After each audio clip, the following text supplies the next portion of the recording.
All right. Welcome to another Tuesday night live here on Old World Exploration. Been doing it for about a month now. If you're not watching live, welcome to the recorded version of the live event. Appreciate everyone tuning in. Tonight I am pleased to introduce, or I'm sure many of you are familiar with the gentleman. I have Kyros from I Am Kairos YouTube channel. The link's in the description. He's joining me this evening to take me on an in-depth tour around the San Francisco Bay area. Now, as you can see here, these are some of the playlists on his channel. He does a lot of boots on the ground. He's got some interesting technology, camera equipment, and all that kind of stuff. And he'll take you around that area and points out a lot of anomalous features. That are sort of buried into the architecture. So it's a really interesting area. I also think San Francisco is one of the key entry points to getting into the old world, getting into the cataclysmic X Factor event, whatever you want to call it. There's a lot of evidence there to the point where it can become overwhelming. And this evening, Kyros is going to take the wheel. Let me introduce him before going any further. So, Kyros, are you there? We're ready to bring you in. Hello. Hello, hello. Hello. Thanks for joining me. I hope everyone's able to hear me. It's going to be an exciting evening, a lot of things to talk about. Great to see you again, as always, and enjoying the presentations that you've been bringing forward. Really well researched and well covered, and the pace is great, and I appreciate the way you interact with your audience. Appreciate it. Thank you for having me once again. Well, thank you, and I'm glad to have you on. And we touched on this on a show we did with Mark from Our Melted Reality. There he is, right there. We did that a couple months ago, I believe. And yeah, how's it going, Mark? Mark's a moderator in the chat, so he's going to be watching for the trolls. He's got the wrench there. Keep everything tight. But you showed me a few things that kind of struck me when we did that live. It's something I'd never really experienced before, and so you have some interesting tools that you do some of your research with, and I thought it'd be a good idea to share that with people watching my channel, and to get people to subscribe to your work as well, to follow these adventures, these explorations that we're all going on here, trying to uncover the past, our hidden past. So I'm going to hand the driver's seat over to you and the wheel. There you go. Here we go. So we are going to be doing a tour of the greater Bay Area, most of the bay that fits into the coastline of the greater Bay Area. I'm going to kind of just point out some of the key locations so everyone can orient themselves with where we are. So here we are on the west coast of California, Monterey Bay, where I grew up. And I've been living in the North Bay, Napa, for 35 years. And I traveled to this area and have an opportunity to look at a lot of these amazing sites. And I've been researching them for about 3 years, maybe 4 years continuously. And you mentioned the cameras and gear that I'm using. I'm using Nikon P900 and P1000 that have the very superior zoom and high resolution. So a lot of times I'm able to get pictures from up on top of these vantage points. And one of the latest videos, we were looking at some of the components above the Golden Gate Bridge up in what's called the Marin Headlands. And so this is the Battery Spencer, where I was standing up along and looking at all the amazing views of the area. And from that vantage point, I was able to point out the Cliff House. This is the area where the Legion of Honor Museum is located. I'm going to try to show that a little bit. It's really a spectacular site. This is just, I did a very small explore on this one in the past. And it's, there's a lot of statuary. Notice there's golf courses everywhere. And when we go to look at what type of a building this is, we start to see the very familiar structural components, the castings, the decorations, the internal geometry, and the archwork. And then we start to, we realize there's wild stories, narratives So this was supposedly a replica of another building like it that was in France, and these entrepreneurs had to have one. So they built it here. So spectacular. So as we go along this coast, Sutro Baths coming along the coast, we see the Presidio grounds where there's a lot of history, even markers on site, 1776. There's hardened concrete bunkers that we're going to notice going through the coastline. Very unusual. So great access, trails that you can walk on. All these batteries are here. I'm going to see if I can take off the markers, take off the labels. So we have these World War II, World War I, and Civil War era bunkers that can be found throughout the entire coastline. And so when you're using the Google tool, it's great because a lot of tourists have been here, and typically when you want to use the image tool, which isn't showing up for me, why not? But you can typically click down in here somewhere. Let's see what that's about. I'm going to let it go for now. So you're able to get down in here and see close up all of the bunkers. So this is the toll plaza as you would enter the Golden Gate Bridge to go north to Marin County. And you'll see that this area has all kinds of build out. And from this view, I'm going to twist it around so you can see the elevation. And these are buried brick fortresses. They go underneath the hills, and you can walk inside. There's all kinds of components that are hidden underneath these bluffs. This is Fort Point that we're going to touch on later. So left standing underneath the Golden Gate Bridge, we're going to be talking about the seawall. This is something that I've never really heard anyone else discuss at length. I've walked on it and looked at it many times. We're going to touch on some of the, it's megalithic, it's polygonal, they're granite, and many of the stones are approximately 6,500 pounds, so extremely heavy. So if there's a trail, you can walk down from the area, and if you look carefully, you will see brick structures emerging that are mainly covered. And let's see if we can get down in here. It seems like there was something down here that had caught my eye once before. See if I...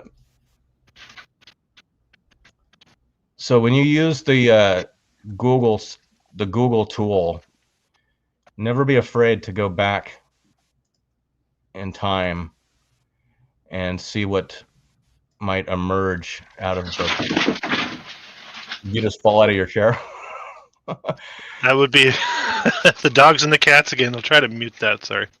So this is very fascinating. So I'm at 2013 date, and you can see that there's a very large brick construction coming out of the side of the mountain. And then you go to today's date, all grown over. Nobody was the wiser. So that's something to look carefully as we're considering these sites. Those of you that would like to explore these later, use that feature that allows you to go back in time. You'll find some hidden gems. So let's look more at this area. Of course, the Golden Gate Bridge. This is all the Marin headlands. This is Fort Baker, and we're going to be examining not only the location, so relatively difficult to get to. This battery Cavalo is said to have been built in 1874, and it's probably the least known fortress in the Bay Area, and it could very well be the largest. This is what we're looking at. So I'm going to take, and I'm going to go to Google's basic terrain feature just to expose what's here. I'm going to turn off those. I don't think I can turn off the labels right now, but you notice there's a shape here. And I'm going to go to my CalTopo tool. This is the same location. So this is caltopo.com. And it is a very good tool for mapping. So we're in the same location, and it's still nothing really interesting to be seen. I'm going to change the setting to a relief shading, which is like a LiDAR. It's like a baby LiDAR. So you can see the shape of the land now, and that is clearly a geometric structure that has the shape of what kind of looks like a phoenix or a firebird. If you've seen the Pontiac Trans Am or Firebird logo on the hood of the car. Sure, yeah. Kind of looks like that. But this, the size, so from tip to tip, that's 1,000 feet long. And it's brick structure. From the air, you can see the entry points. It's all blocked off, and everything is fenced up and overgrown. So you notice when I go back to the imagery, doesn't look like anything. So you've got these public available trails. You can explore these bunkers. You can walk around, and this is all elevated and all by itself. And you can look through this hole in the fence, and you can actually see some of the brickwork. So there are notable brick walls and portals. The Google Map tool is very good for showing that. Can I just ask, Kyros, what's the narrative on this structure? Is there a narrative? There is. Okay. So this is part of what is considered the third system of fortresses that were most well known on the East Coast, Fort Jefferson being one of them, Fort Pickens, many of the other fortresses with the barrel vaulted brick construction, extreme construction, artillery and gun mounts in place, typically said to have been built in very quick time periods, no records of construction or purchasing of materials, and typically either abandoned, never used, never outfitted. And that's what this is. So this is, like I'd mentioned, it's approximately 1,000 feet from tip of the earthwork. So here's 920. I was looking at the tool that was showing the elevations, and from this tip all along this front edge, going along this entire edge, coming to this corner, seems to have less than a 1 foot variance of level. So this was a very carefully constructed wall. And so this is, again, part of the third system of forts. And no one knows or talks about this fortress. It's so much larger than Alcatraz. So when you look at the citadel here, this is the main footprint of the prison and the lower brick citadel. So only 300 feet from tip to tip. So this is considered a third system of fortress. Civil War era. I wanted to share with you, I just finished my most recent video on Portland, Maine, and I found a whole bunch of second and third system forts off the coast of Portland, Maine, and made out of granite, no less. Oh, big, yeah. Massive granite blocks. I thought you might find that interesting. I do, and there's a significant amount of granite in all of these locations. So when you come in here to this side and you're looking, this is a huge granite pediment. It may come into focus. It may have. Alcatraz has a huge amount of street view options. Let's see if we maybe we're underground. So here's the that's all granite. All these are very, that's a machined cut exterior trim, all one piece of granite.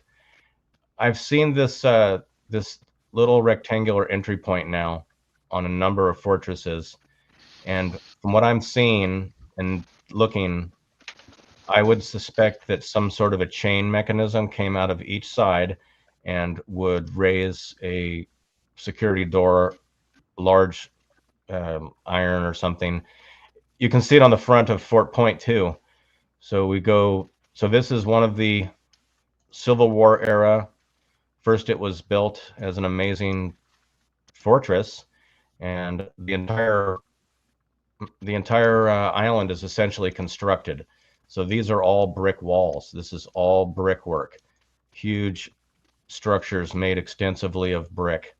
This one, these maps never do it justice, but this is a large brick buttress in place. So and what's the timeline on Alcatraz? Sorry, what's the timeline there? So Alcatraz is getting into the very earliest times just after the gold rush, before the city or the state was really established. So this falls into the 1850s through 60s, and this is a considerable distance from land in a time period when it would be difficult to make that trip. There's something about San Francisco Bay that a lot of people are not familiar with. It has to do with the extreme tidal control that is experienced here. So we have the Pacific Ocean, and we have our daily movement of tides. And this tidal control continues throughout all of this water, and it goes up actually into the deltas and up towards the Sacramento River, all the way up to the Napa River. We see during the king tides, which is the highest tides of the year, we'll see an 8-foot movement of water in about 6 to 8 hours. So all of this water, if you can imagine the total volume of the surface of all of this water, if it's under tidal control, needs to go out of here. So it's always rushing one way or the other.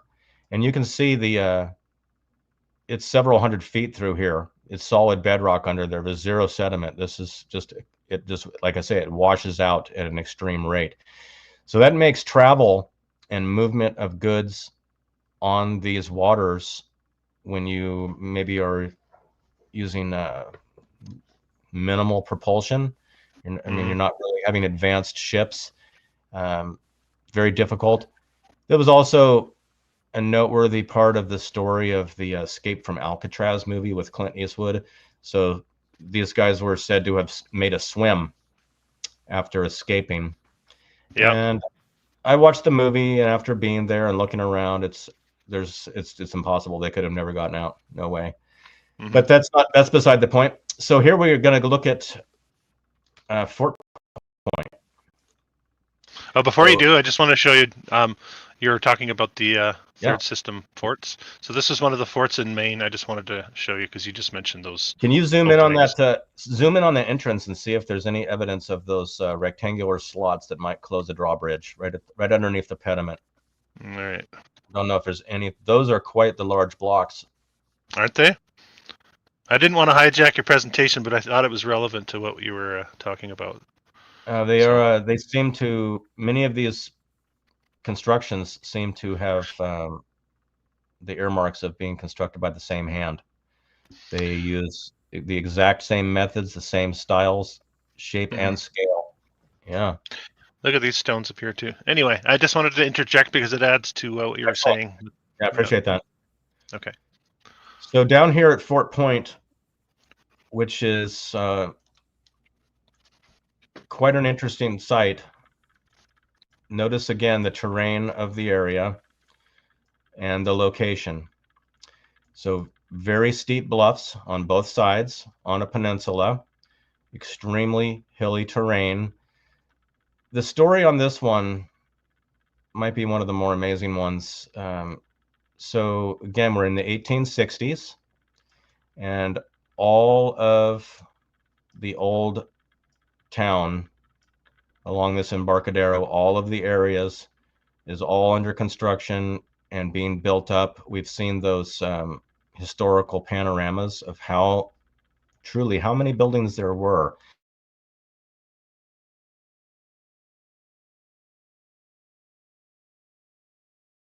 So at the same, this one, gold miners. So these inexperienced miners are building something like this.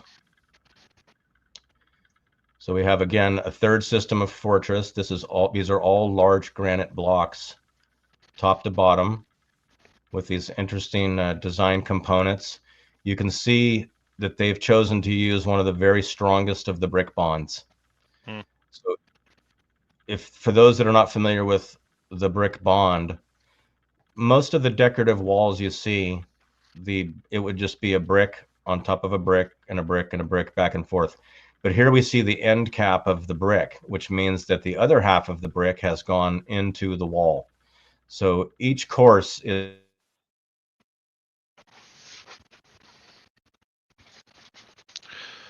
interlocking with the next. It's typical to see one and then 5 rows and then one. So this is one of the most complicated and strongest interlocking methods, and the fortress is enormous. And then you look over here and you see, again, here's these cuts to possibly lower a drawbridge. See if we can look a little closer. Now, is this the fort that John Levi sort of dissected in his book, the Old World book, and he gets into how long it would have taken? I don't know if this is the exact one, but this one here is similar size to Alcatraz, but very small in comparison to the one that I showed you up on the hill. This is much easier to get to. So you can see the location directly underneath the bridge. Yeah, strange. I've done some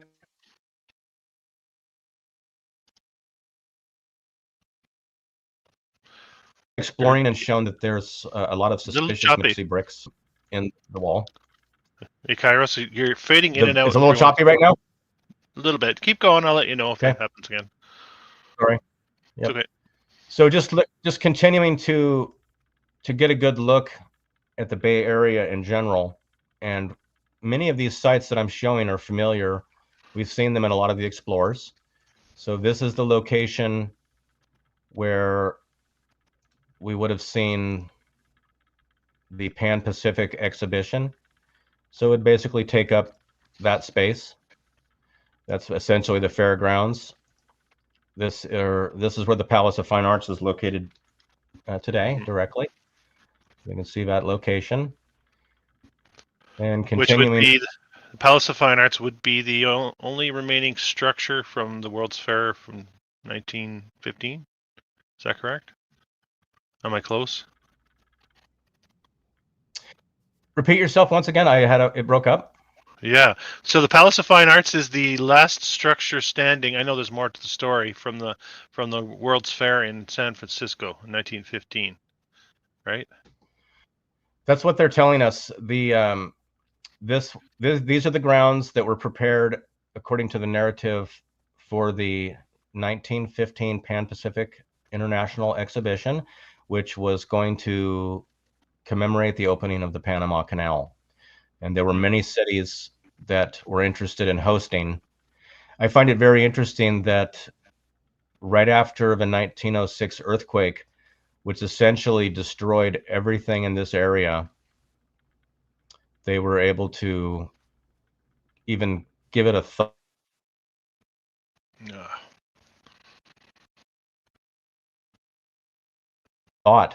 that they had to have spare time for a. So this was constructed. Everything was immediately torn down with the exception of the Palace of Fine Arts, and a tremendous amount of infrastructure in this harbor and along this Marina Green area, and going up into another fortress, Fort Mason. You can look around the area and get an idea of how complicated the infrastructure must have been. This is a railroad tunnel. Oh yeah. It goes It goes right under. So this railroad used to come down this Marina Boulevard and service some of the areas over by Fort Point. But then you notice this geometry here. You start to see these slope angles, the shapes. These are They're messing with Kairos. very complicated. Walls to them have been rendered difficult to tell. Construction. They're on me again. Yeah, keep going though. We'll make it work. So you'll notice here is a portal for the railroad tunnel. And then you come around to the other side, and there it is. And this takes up some very steep terrain again as we start to examine more of San Francisco, coming along Fisherman's Wharf. And then here's the Ferry building and Market Street, which we've seen quite a bit of. Oh yeah, that's the famous one at the end of the footage from 1906. Is that correct? The Ferry building? That is correct. So here is trying to line it up with Market Street for you. Yeah. So the Ferry building's here, and Market Street runs right up the middle. So when they show the newsreel footage from trip down Market Street before and after the earthquake, it's said to have traveled through this route and coming to the actual Ferry building itself. And I have a picture of the plaque, as you may see it today, on the front of the building that shows the build date, the said build date, and we'll notice the font is a little different, looks to have been changed. So this is a fascinating building for a number of reasons. First of all, it's massive. It's made of granite and masonry. See if I can get down to a little street view down here. Let everyone have a look at it. For anybody joining or just joining, I just want to let you know we're with Kyros from I Am Kyros channel, and we're doing an in-depth investigation into the San Francisco area where Kyros is from. Just wanted to throw that in there. Very good, thank you. So what we'll notice right now in modern times is this building has been given some sort of a thin layer of facade over the original masonry. It's all a smooth, one type of a tone finish. But down here at the bottom, these are solid granite. These are massive granite pieces, and ground level is lower than what is shown here.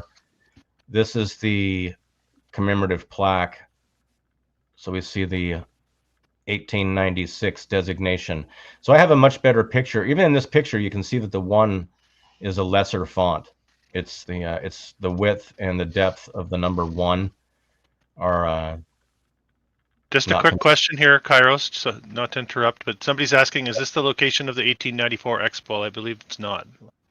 I'll show that now. So that's a great point. So San Francisco is very unique in that it hosted 3 world fairs within about a 40 to 50 year span. So this is Golden Gate Park, and this is the location of the 1894 midwinter exhibition. So these are some of the locations where you can still find some of the remaining structures. There's a lot of topography here. So this is why having some tools available to us, I'm going to reset it to north facing, right along to the ocean. Then these grounds, as I had shown before, is the site of the 1915. And then this is the site of the 1939 Golden Gate International Exhibition. And I wanted to show this this one building here, very interesting building. So for seaplane terminal, this was one of the, I believe it was considered to be the administration building for the fair, but it's also the filming location to represent one of the German airports in one of the later Indiana Jones movies. So when they got on an airship and flew out, It was not out of Germany, but it was they used this as a filming location. So quite interesting. So 3 world fairs and then tremendous infrastructure and buildings all throughout the city. Something that a lot of people are not aware of, they've seen brick construction and they've seen the tunnels of various types. So this is 7 miles by 7 miles. And it's a relatively small area, but there's said to be over 1,000 miles of brick-lined tunnels under the city streets to this day. And we know that these have connection points to various buildings, and much of it is blocked off. It's difficult to get in. There was a television show many people might remember. It was a favorite called Dirty Jobs, and the presenter was Mike Rowe. And he would do a lot of these explorations of people getting really grimy. So he had an entire episode going underneath there. So quite fascinating to see what's happening. I want to show something that I discovered just recently. This is a location that I'm going to be visiting very soon. So once again, one of my recent explorers had us up on top of Battery Spencer with all the construction and the brickwork. And then I was standing up here next to this shack. And that's where I found the brick that I set on top of the thing. But looking down, you see that there's another hardened battery here. But over here, there's a much larger one. And it's actually on the beach. And then when you zoom in, you find out that there's a brick tunnel here, brick line tunnel. Just sticking out. Nice. And there's water coming out. So you can walk on. This is a very popular beach. You can there's a hiking trail and campgrounds. You can walk down and explore. But Google's a useful tool. I do like looking at some of their posted photos that they show. So this one here, so this is just looking at the beach. You can see how it's a very unique type of a sand. Very red. Very very red and very coarse. But they have people that have visited can look and see what's involved, what type of an installation, the condition of the concrete. We'll see a lot of cracking, a lot of added railings that were not part of the original structure. These are for tourists. But then I'm going to find this submitted video, which is going to give us a real clear look at the construction underneath these fortresses.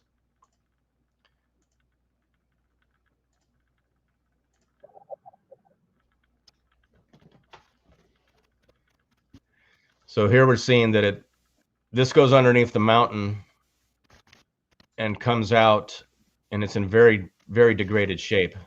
And then it's right at the coastline. So I plan on going here real soon and looking underneath there. But this whole area, people don't realize the number of installations. Everywhere you look, there's openings, extreme hardened gun mounts. Many of them will be said to have never been outfitted. No practice shots were used here. So they had a tremendous number of installations, including some of the more notorious. If I can find it, you can tour one of the nuclear missile silos. I'm trying to find it here. It's real close by. So here it is. So this is part of the Nike missile system, which was considered to be, I believe, one of the longest in-duty Army systems in history. So in commission and maintained, and of course never used. So there may be, I would say, 40 or 30 of these installations in the Bay Area alone. Most of them are covered up, welded shut, and impossible to go inside. This one is unique. It's open the first Saturday of the month. One day a month? 1 day a month. So you That's can generous. you get to come in. You can come in. You can park. They'll take you underground. They will raise the missile launcher and put it into an elevated position to show you what it might have looked like in the day. It's quite complicated. Underneath, there's an entire magazine. Looks like an underground photo. And so I've been down in there. So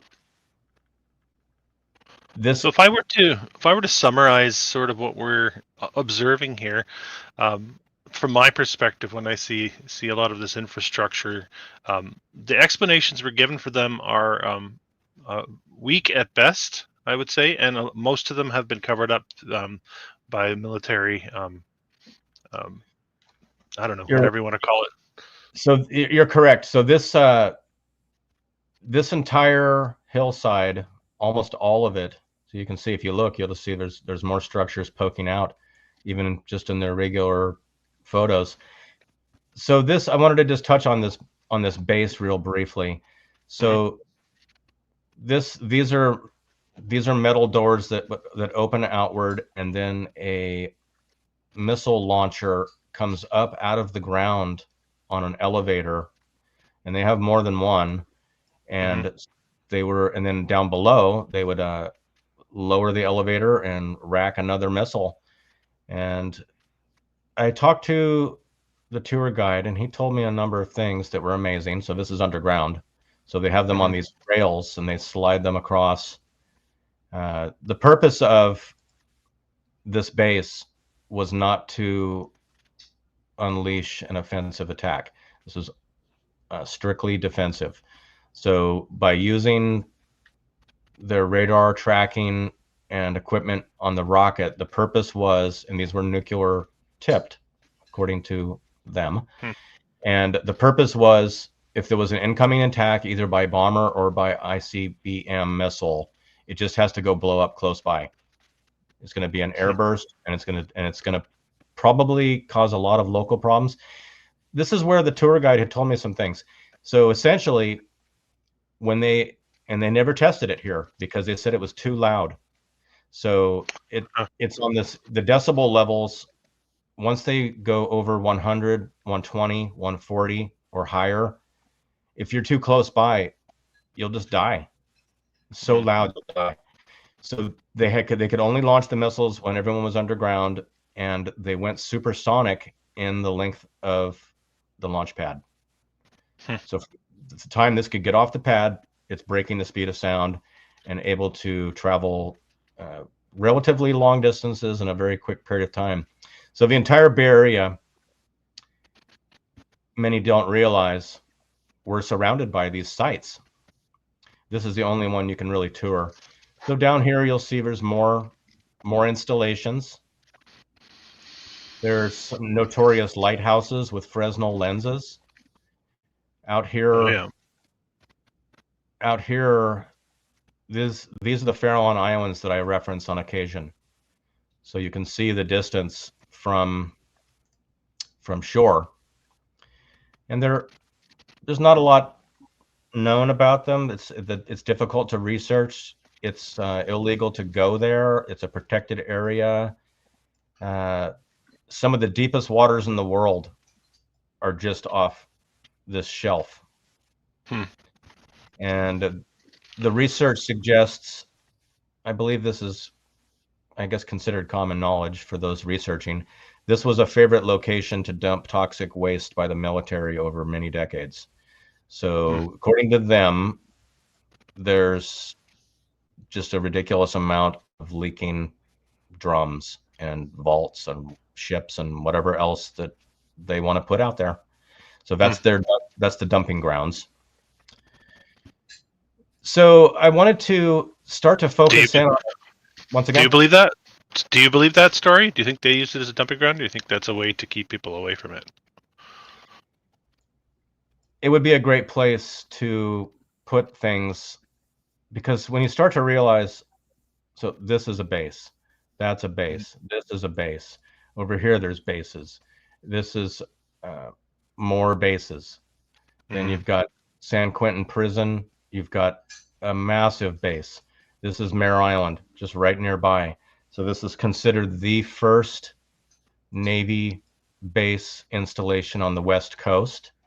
It also has, on top of its very complicated bunker system, so we see it's nothing but bunkers, very high, and we've got tremendous amount of strange buildings, all brick buildings down at relatively low. No, the water has not risen up and overwhelmed them. So this area here is, here's a Civil War cemetery with plenty of tombstones with no dates on them all through here. And you start to see the terraforming and the terracing. This is it's an abandoned golf course now, but this whole area, a golf course was installed to cover up the entire network of bunkers underneath this facility. It's considered to be the oldest golf course west of the Mississippi. Interesting. So very unique, covering up some very interesting components. I'm very interested in this dry dock. This is from one of my very earliest explorations on the channel. So we're looking at a granite dry dock that's built in the 1850s, 60s. And you can see that there's a control door. So once they allow the water to come in, you can open the door, drive your craft in, close the door behind you, and then move the water out by means of this giant pump house, brick octagonal copper roofed structure that moves water through 2,000 feet of granite lined tunnels. Interesting. So all of these are extreme megalithic blocks, and it's very interesting to note there's been some additions here with concrete. So each of these little pop outs and the stairs are the most interesting point, because without these stairs, these steps are very hard to climb, too hard to climb. So they added those later, they said in the 70s, to comply with various codes. Down here is a couple of interesting ramps, and if you look inside, it's really difficult to see, but it's very Colosseum-like. Yes. And I noticed that, and people can check it if they want to, but so these stones are all granite except for this one and this one. That's a limestone. The other ones are all granite. For some reason, they put these megalithic limestone ones in too. And here you can see the concrete. This is actually granite that goes around the contour. It's been covered over and paved, and this became, you can see these ginormous cranes. This was where they were building submarines. This dates back to when, Kyros? This is Supposedly? 1860s era again. Oh my God. So in order to build, so we have to really think hard about what they're doing here. So this is many feet below sea level, which again is under tidal control.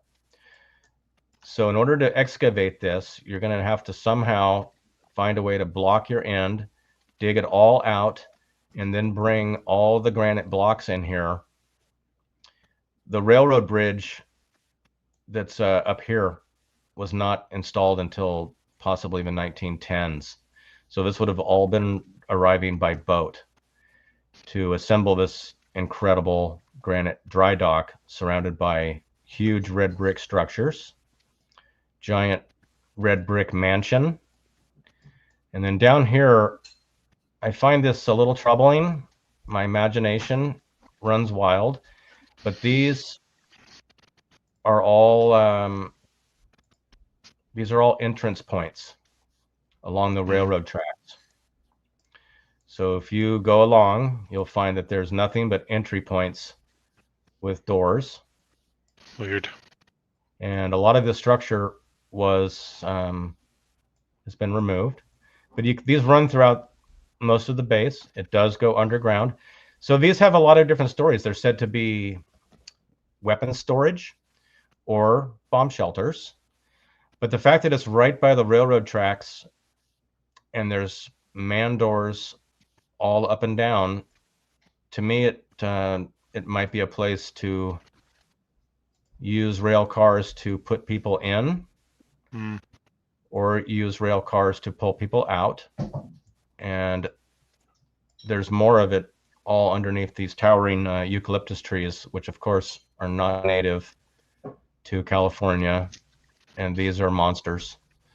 So it looks like the age of the trees, from what I'm finding from my explorations around the entire Bay Area, is many of the eucalyptus trees are actually older than the structures that they're nearby. I just want to give an update. We're with Kyros from I Am Kyros channel. The link to his channel is in the description, and he is taking us around his native San Francisco area where he's from. Yeah, thank you. So there's a very interesting idea about California being an island or having an inland sea at one time. And this is the area that it would have been. And I want to show you something about the Central Valley of California. So you can see by using this basic terrain map, it's several hundred miles from end to end, surrounded by very large mountains, except for here and here. So if indeed there was a time, and according to the Great Flood of 1862 narrative of California, this entire area may have been under 10 to 30 feet deep of floodwaters for a year. And they show pictures of people in gondolas in downtown Sacramento. Yep. But at some point in time, this water has been released, and this is some of the most fertile growing regions anywhere in the world. But the terrain here may have been an indicator that this was the exit route of those waters. And I've also been watching and looking at the El Camino Real route. So the El Camino Real, for those that are not familiar, is an old route during the early settling of California, starting well south of San Diego and following the coast through each of these towns and sand towns, Santa Cruz, San Francisco. Let's find some of the other ones. San Jose is there. San Diego.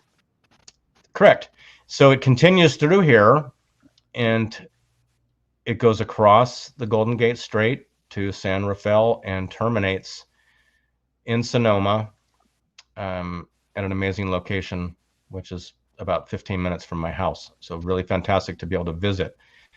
But what I'm getting at is that all of the earlier maps that show the El Camino Real would have guided travelers to the Presidio. So it's interesting, they have citadels and presidios and various missions that are located all throughout.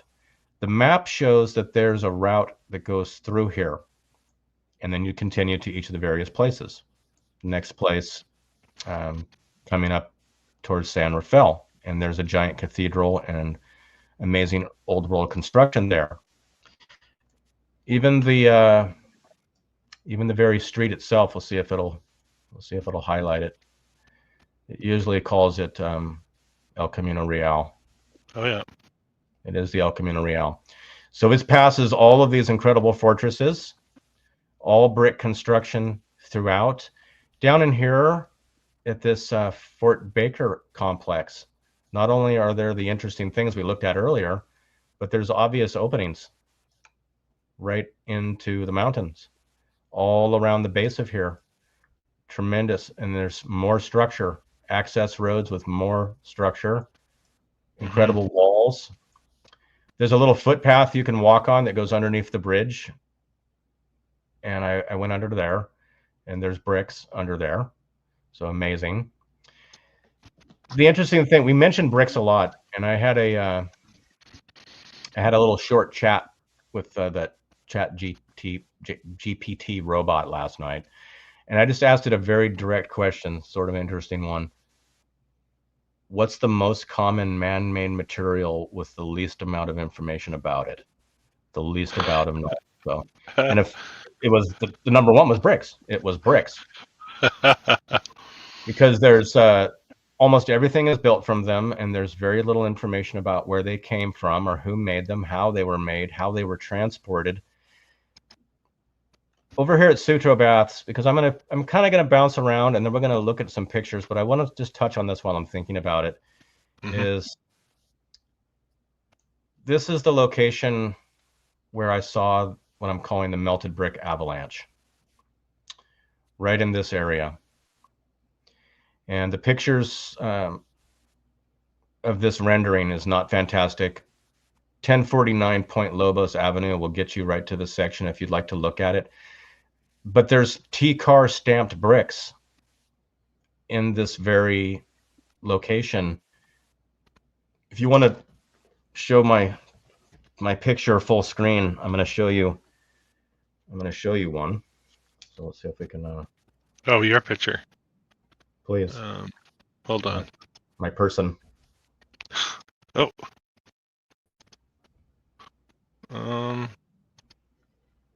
Okay, good.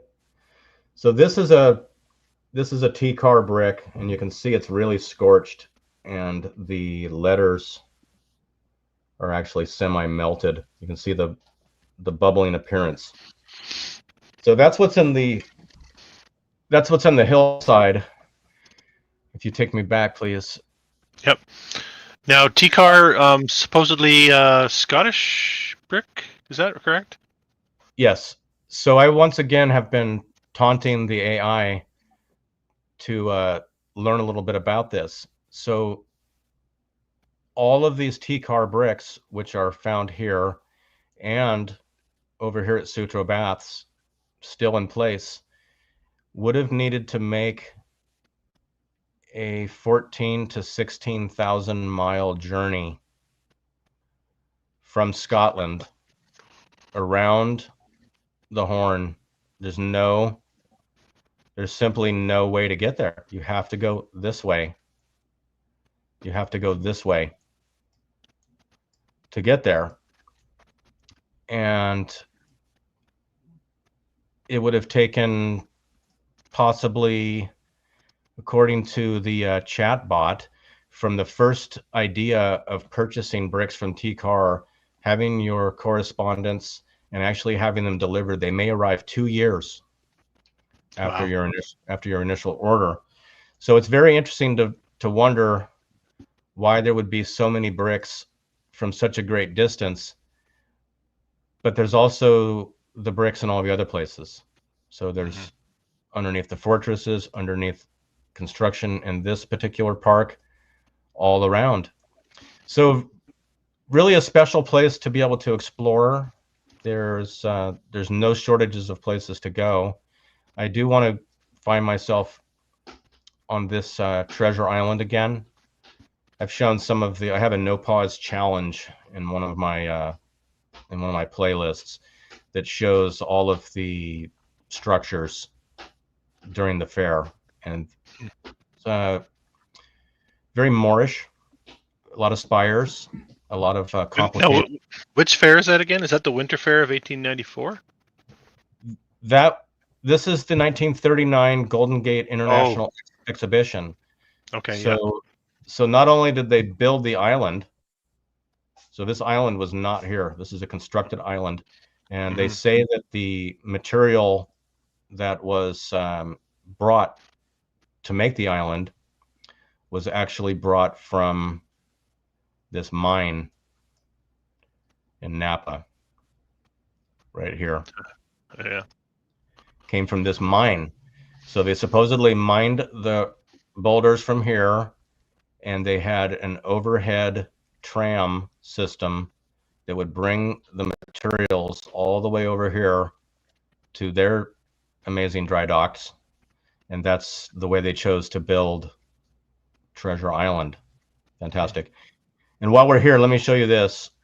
This is the location of the Napa Kirkbride Insane Asylum, that would have been completed in the 1870s and torn down in 1949.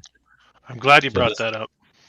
this is one of the largest brick structures in the Bay Area, but it would have been, and still is to this date, the largest structure in the history of Napa. So the batwing construction would have continued on, and this would have been multiple stories. It looks just like all the other Kirkbride asylums. They I'm have just going to that. show a quick photo of that, just so anyone who isn't familiar with the Napa. This is just a rendering, but this is what we're talking about: the old Napa State Asylum for the insane. Yeah, and really, And really zoom in on there and look at some of the details and some of the walls in the foreground. So yeah. those spires had slate roofs, and there was a variety of colors in detail to build this. So all brick. It's estimated to be 10 million bricks, or in this 20 in this build. Really? And there's an extensive underground, which is still in place, but blocked up and inaccessible. The grounds, if you look back on my map, okay. So these grounds are accessible by a security gate here. So you can't get in. These are all brick structures surrounding the entire property. They're everywhere and they're amazing. And you're not allowed to go in, but I might be able to swing it. But here's the this is the size of the plot.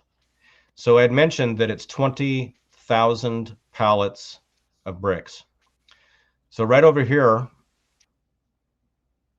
is Napa's Home Depot.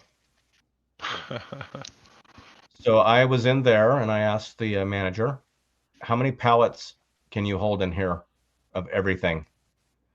So every single pallet bay in the entire store, how many can you hold? Maybe we'd throw that into the chat for a quick couple guesses. So we've got Home Depot has nothing but bricks on pallets. How many are in there? Single level? There's no forklifts back then, right? No, we're gonna use today's Home Depot with all of its intricate racking systems and forklifting, all the different storage, a complete warehouse. So we're gonna take out all of the bird feed and the ornaments and the electrical and the pipes and all the lumber, and we're gonna replace everything with bricks. We got 14,000. We got 500, 6,900. Well, so 50. Adventurous Gnome is my adventurous friend and the one that runs my camera in the background. So that's the correct answer. It's 14,000 pallets will fit. And this building requires 20,000. And it's the 1870s and there's no roads and it's muddy and they're mixing by hand. And we don't know where the bricks came from. And supposedly, if you follow the fun narrative, once the asylum was operational, they actually put the inmates to work building and selling bricks. So maybe they built it all. We don't know. We've heard that narrative before. Inmates building the buildings. Yeah. But this is a very interesting location. It's right next to what's probably a mined star fort. And there's an incredible park up here. And if you saw any of my tours on the California mystery walls, that was taken in this. It was taken in this park. It was taken in this park, and I'm trying to find. Is this the hikes you went on? You went on some hikes up into the hills? Exactly. So I'm looking for Manzanita Trail. Where is it? There's Buckeye Trail. There's all these trails. It's one of the higher ones, and I'm going to find it because it's very fascinating what you can find by using the Google tool. Just bear with me until I find these trails. What's the name of the area again? This is Napa, California. Yeah, but the trails. I'm just looking for. This is Skyline Park. Yeah. Skyline Wilderness Park. So quite a ways up I've got my bearings. Quite a ways up, away from town, we find walls. Walls. Walls. Many walls.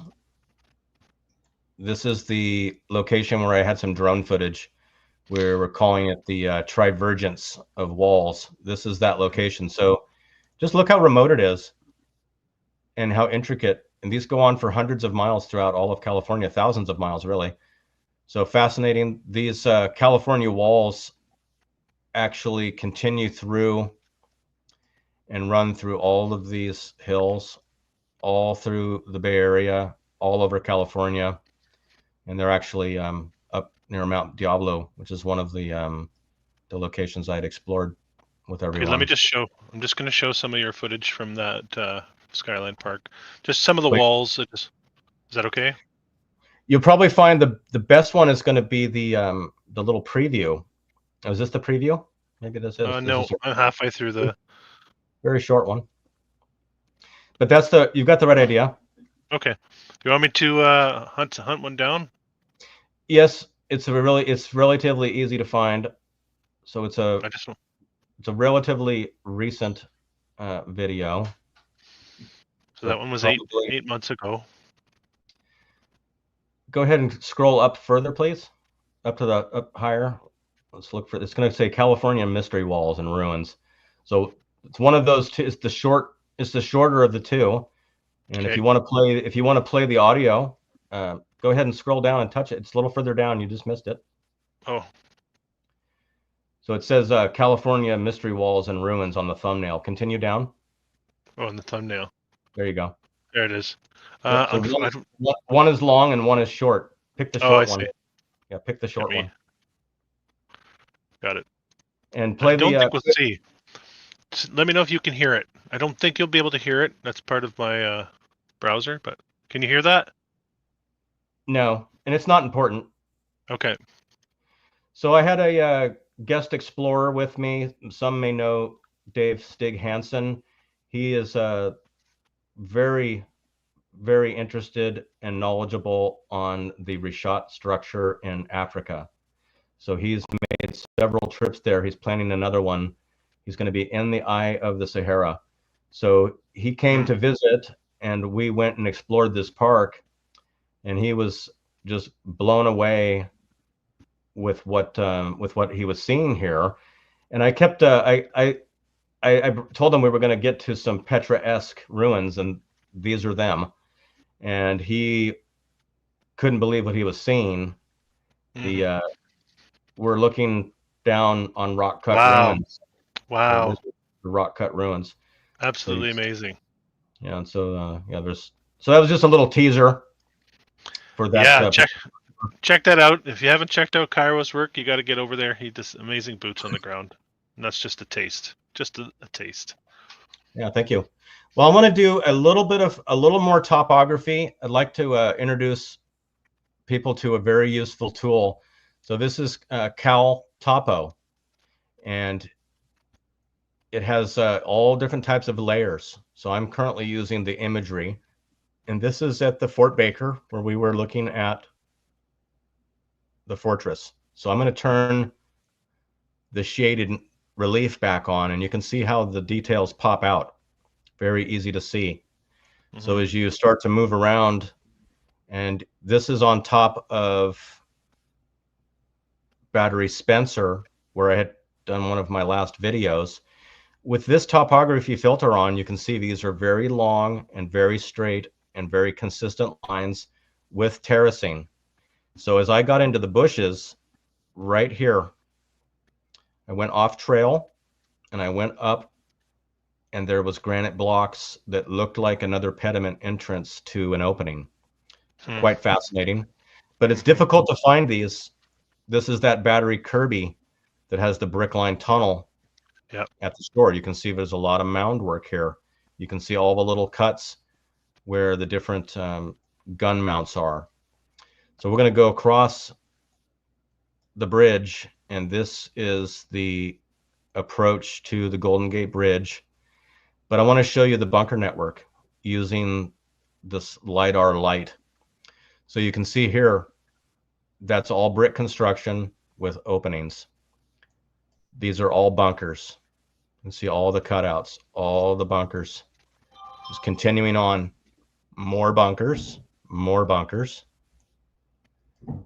more bunkers.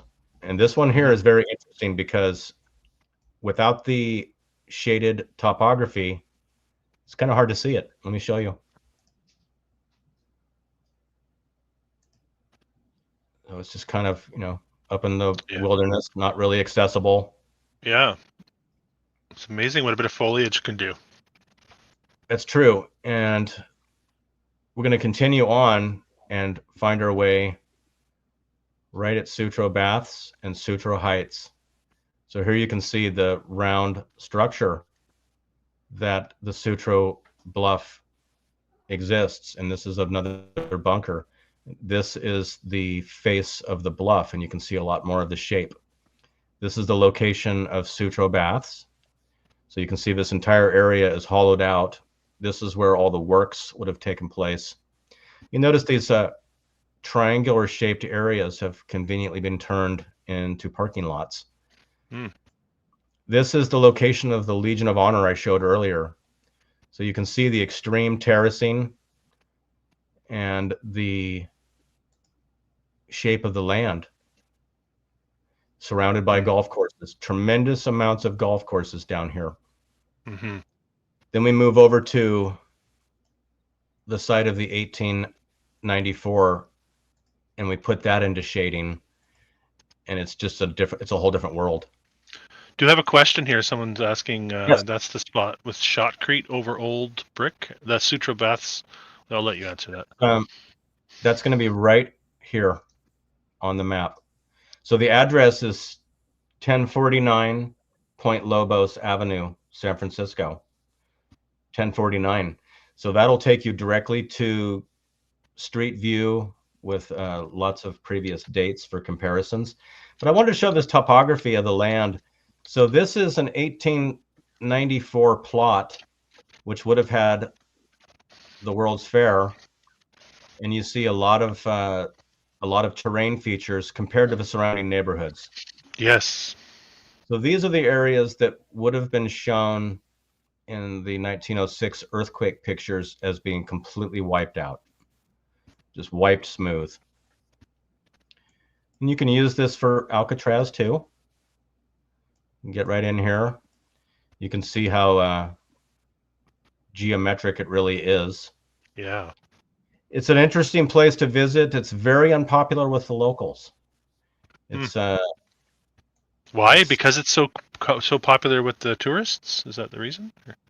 Right. It's like something only a dumb tourist would go look at, and we don't want to be around those guys. So no.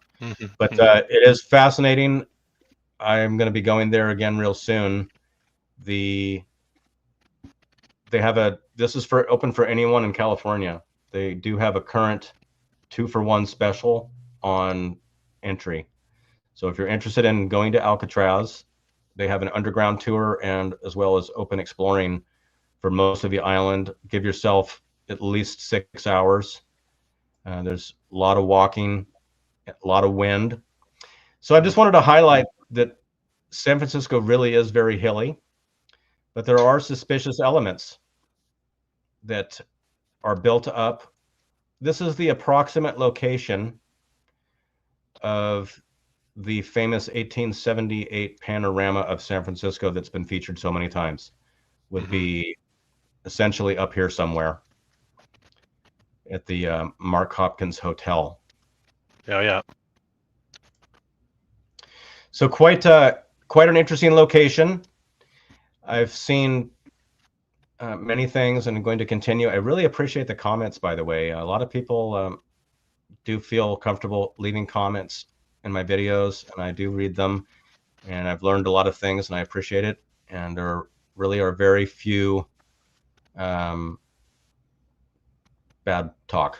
People they're not there to bust my ass. They're friendly people, familiar names, familiar faces, a lot of questions, a lot of appreciation for it. It does take a lot of time to do these type of explorers using the maps. I am pretty obsessed with the maps. I've been looking at them ever since. That was one of the very first things that caught my eye when the internet was available to us, was using the Google Map feature. I must have well over 1,000 hours. I mean, it's 20 years and I do it all the time.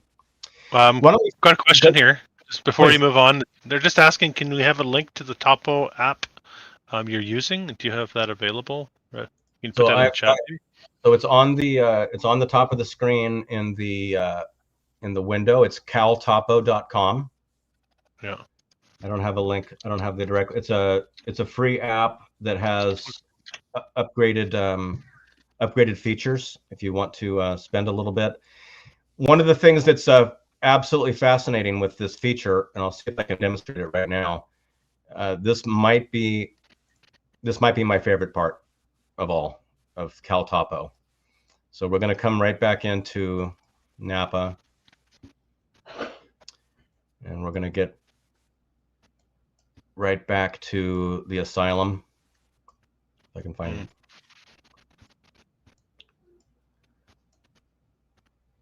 Okay, we go right to the Asylum. Then we can go to historic. And I believe this one here has it has a historic map, but they used to have high resolution historic aerial photography, and from that particular view, it was still in scene, which was amazing. So you'll have to use it to find out what's available in your area. I was asking some of the other creators that are doing exploring to leave the link to the location in their videos. This covers a wide variety of areas, and I was looking in Philadelphia last night. Curtis and Jen were doing some fantastic explores, and I was trying to find out where they might have been. And the topography really shows off where there could be structures. So please include those in your video descriptions. I do like to research others' content. I'd love to go to the pictures. Sure, yeah, of course. I just want to say a quick hello to Freya. Freya just hopped in. Freya's one of my moderators as well. So just a quick hello there. Very good.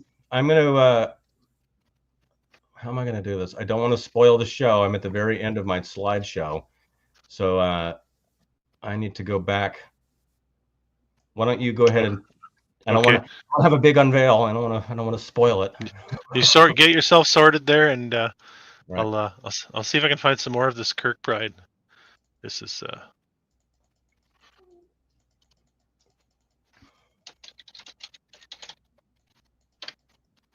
and I did a San Francisco video a while back now, and the architecture just blew me away. The stuff that's been demolished, the stuff that didn't make it through the earthquake. It was the earthquake, and it was a subsequent fire. A lot of people don't know that. And then the way that they fought the fires, of course, the fire breaks and all the same old stories.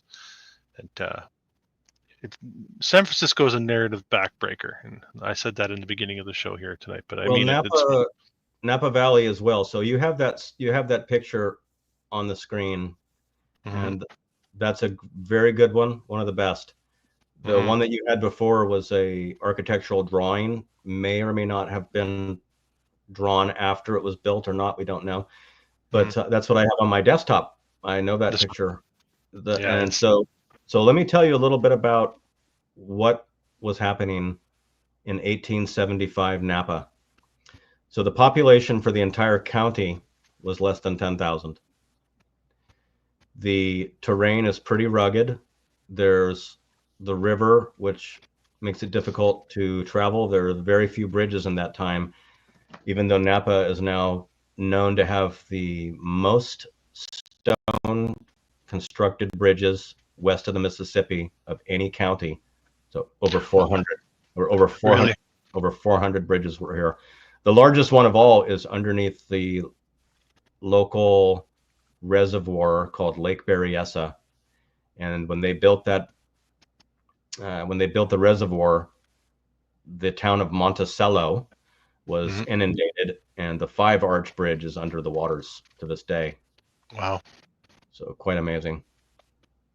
I'm ready for the slideshow and a little more discussion. Okay, let's jump back over to yours. So this is a very nice aerial photographer rendition recently of local San Francisco Peninsula. So you can see the top portion of Golden Gate Park where the fairgrounds were held. You can see the entire Presidio grounds and the golf course. This is the large cemetery. Down here at the bottom are beach bunkers. There's bunkers up. You can see them clearly through here. Yeah, yeah. And here's the approach to the Golden Gate Bridge itself. But don't forget, this is called the they refer to this to the Battery to Bluffs Trail, I believe. And as you walk through this, you come down the hill to the ocean level, and that's where I had shown those bricks coming out of the ivy. So you're walking along here. Then you come to actually Fort Point itself. Now, there's something about this area, and I'll be showing it soon, is that they chose to keep the fort in place during the building of the bridge, and all of the anchor points and infrastructure of the bridge landing are contained within that megalithic seawall that I had mentioned. So, interesting. And the foundation of the seawall is always below sea level. So something to keep in mind. So this is the fairgrounds area for the 1915, and here is the location and size of the Palace of Fine Arts. So maybe like 4 blocks long.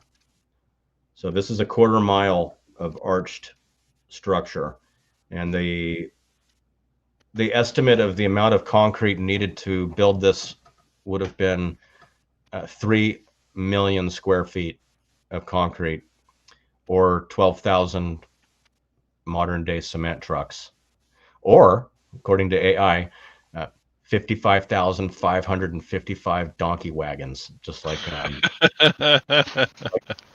Mark showed on the tail end of his last video.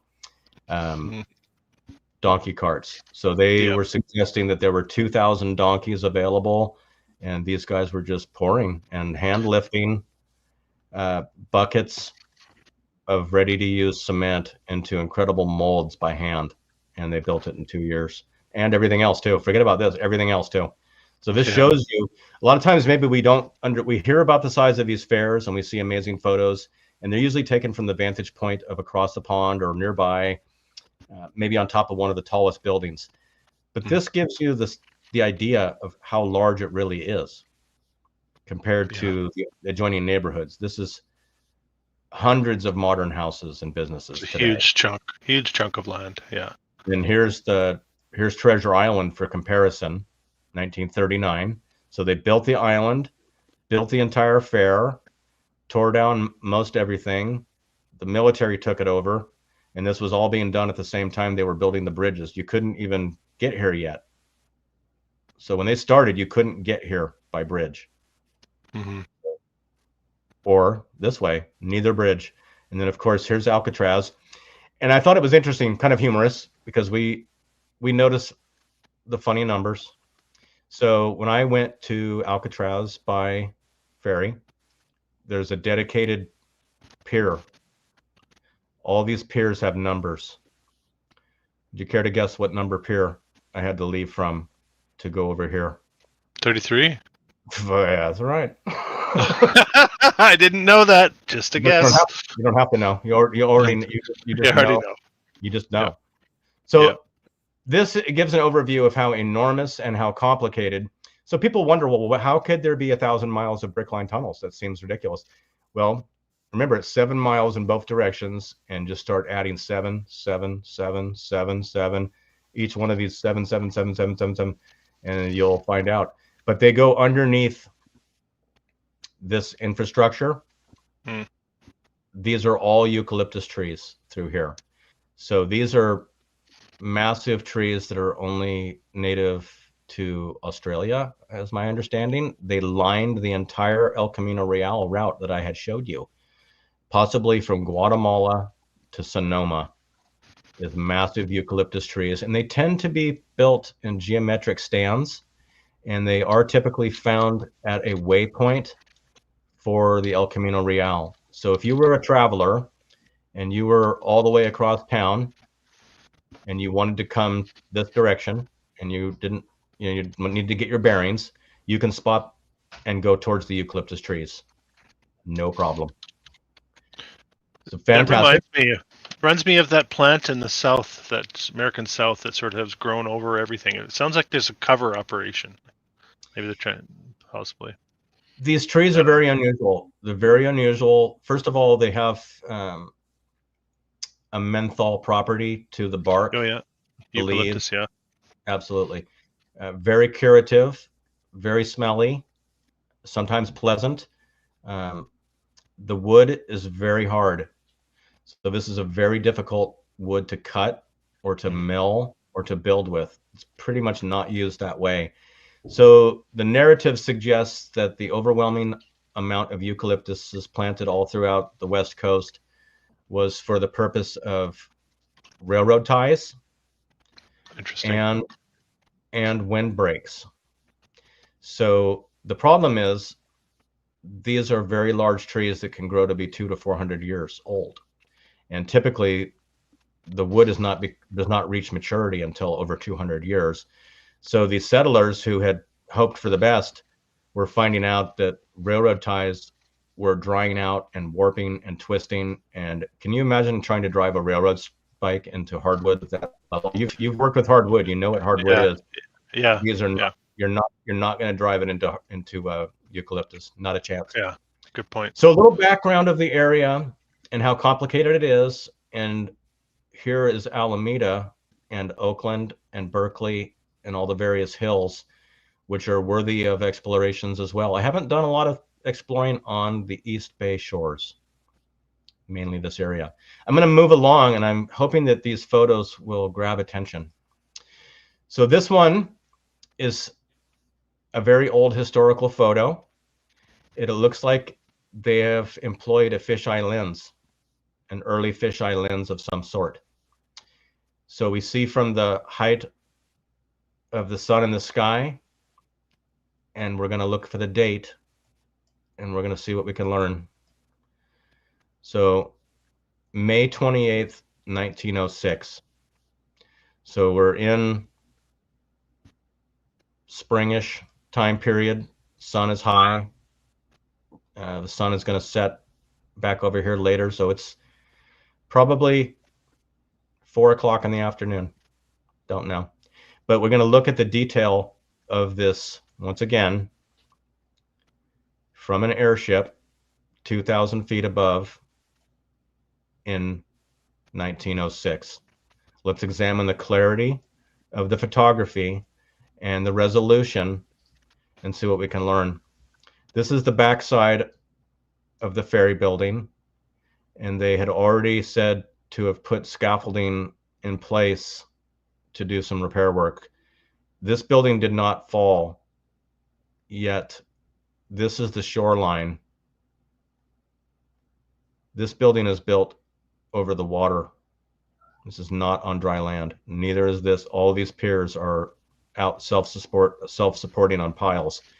So this is Market Street, where I had showed from the opposite direction, and this would be the route taken by the trip down Market Street footage one day before the earthquake is when it is said to have been taken. And they got that film reel out of there, and the next day this happened. So we're looking at these neighborhoods, and we're seeing the familiar diagonally sawn, destroyed structures all over the city. Streets are relatively clear of debris.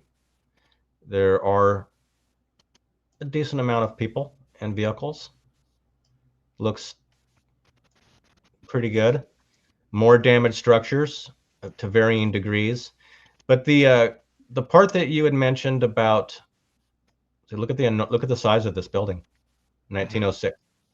Look at the size of this. What's that? Yeah, right. But then you continue on along the entire Embarcadero. You can see that there's tall ships in the bay, and this is Fort Point. It's already existing.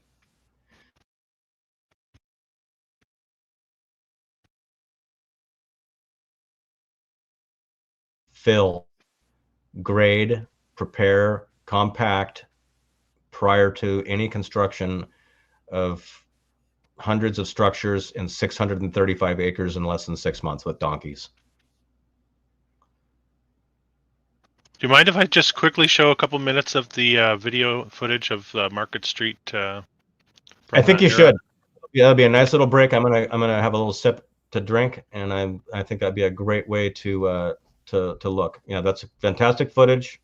Watch these guys do loops. So this would be about a month before the photo you were just showing us supposedly was taken. Is that correct? This is the day before the earthquake. Yeah, and the photo you just showed us was said to have been from May of 06? Well, Sorry, I think.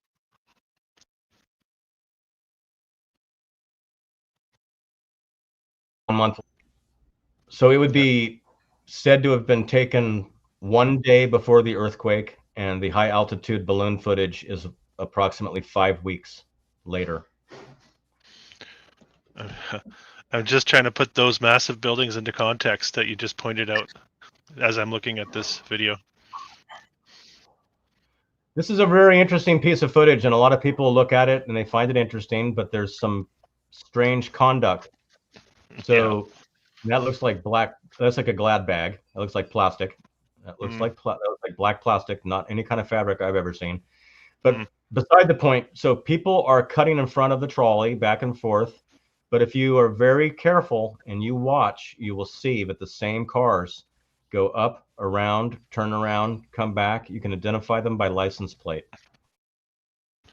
So it's on a loop. Yeah, I've seen that before too.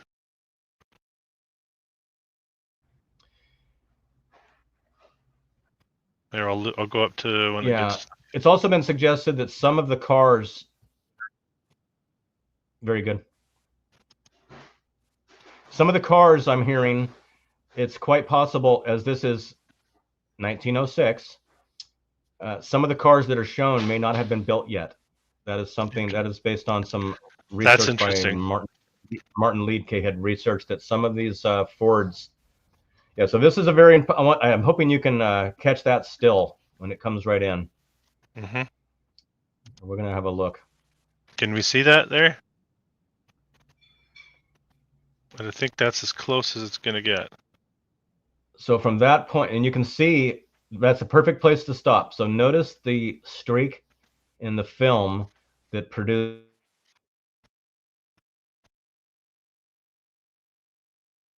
Oh. Is the white goes directly through the number in the 1896 designation. That's interesting. It goes right. It scratches right through it. So that in mind, when you play the footage, are you seeing the scratch or are you seeing the font cut into the solid granite? We don't know. That's strange. Because it almost disappears when the line disappears. Look at that. So some are suggesting this is evidence of the missing 1,000 years concept with regards to the I's and the J's found on tombstones and buildings all throughout. So very interesting. Let's hop back to your presentation. You ready? Please. Yep. All right. So we're back at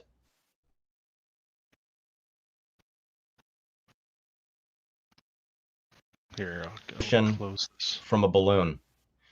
So we've been told that photography in that day was in its infancy and difficult to use and to capture movement. Here we have captured wisping of steam or something. A lot of detail in the steam. Mm-hmm. That's a very quick exposure. And then the fact that they're able to highlight even, I know you have shown photos of the previous San Francisco City Hall. I've driven by the current City Hall, which many don't realize the Rotunda Dome in San Francisco is taller than the Capitol in Washington, D.C. So it's quite a structure. So here we're back in the 1930s. 30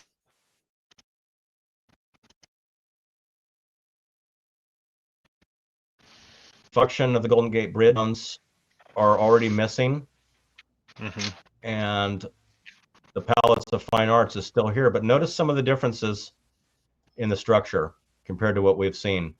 On the end of the arched building, the exhibition hall, are more columns, more vertical columns, more detail, large castellated features on the front and back side. So there was a lot more to the building. I find this one interesting. There's a couple of anomalies in the photo.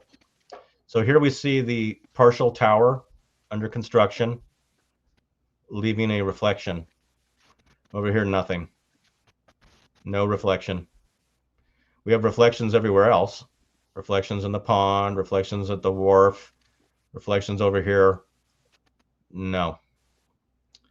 Then we have the job site where they're bringing in steel from across country to fabricate.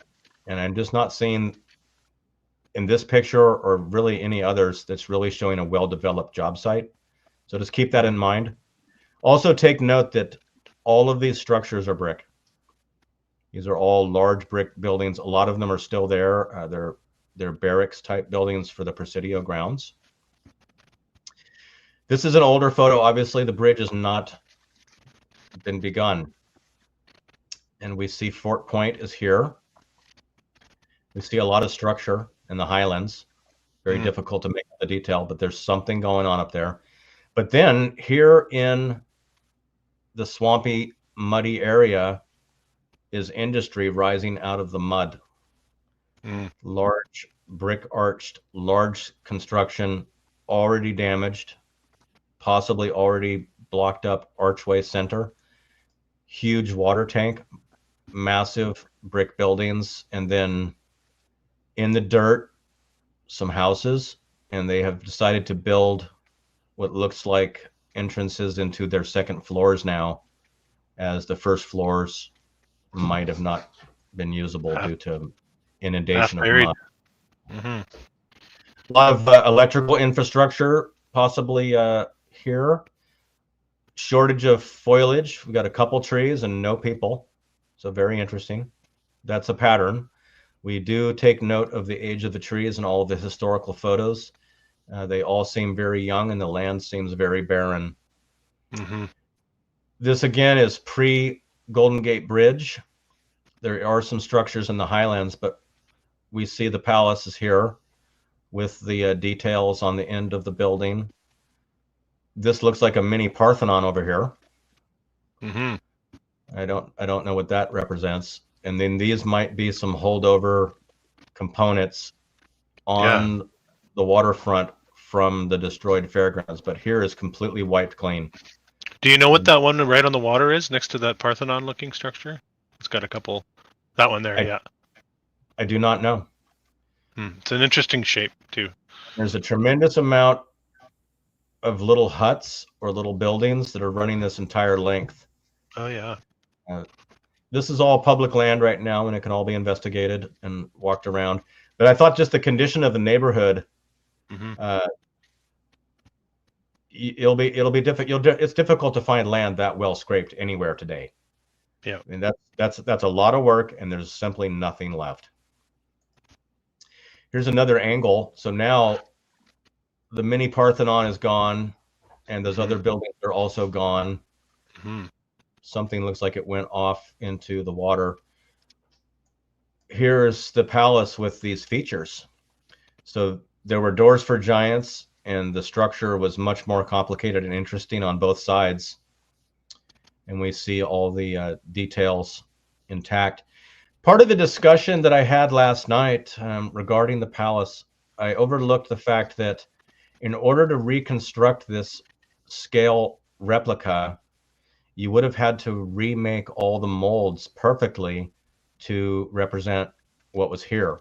So sometimes people will make a reverse image mold over an existing object and then use it for casting. So we're not seeing evidence of any of that type of work being performed in the historical narrative. Not at all. So it's just, why don't we give a little bit of historical narrative with the Palace of Fine Arts, if you don't mind, because they're supposed to have reconstructed it or constructed it, and was it in the 60s? I'll let you do that. You share that. So it was said to be built and finished in 1915, used for less than a year, as well as the 635 acres of even more magnificent structures. This was kind of an outsider of a building. The others were contained within a wall, and it was called a walled city. So this one here survived somehow. Then it was essentially abandoned. It had a variety of so-called uses, including military barracks or storage of equipment or something.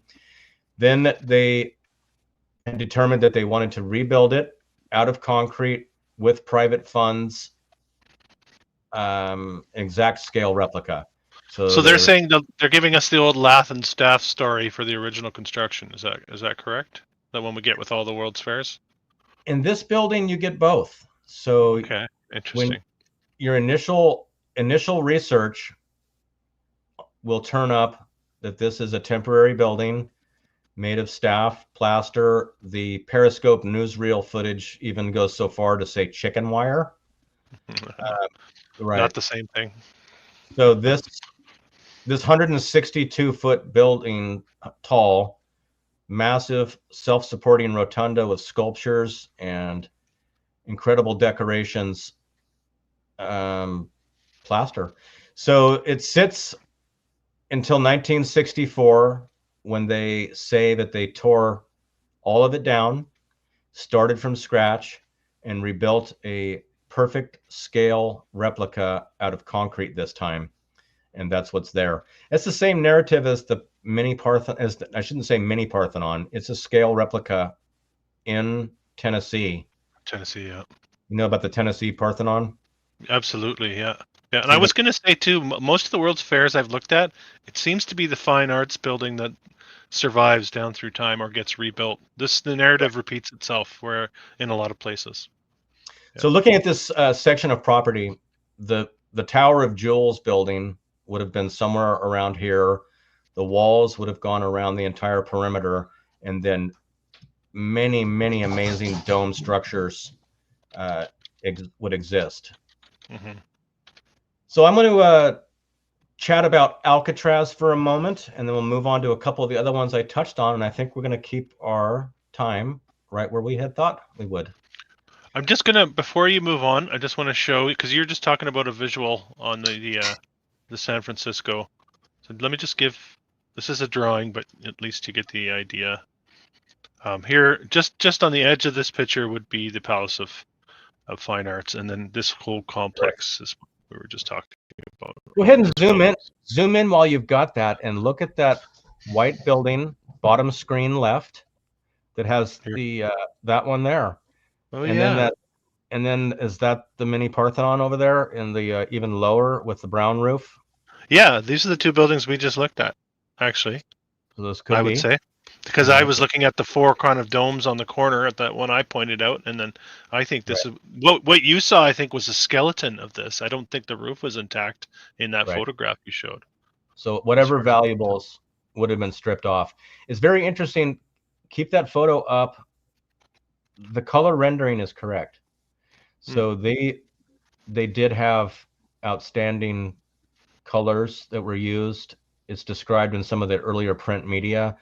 You notice that large, tall pergola type building in the center right corner is the Tower of Jewels, the largest structure, that one.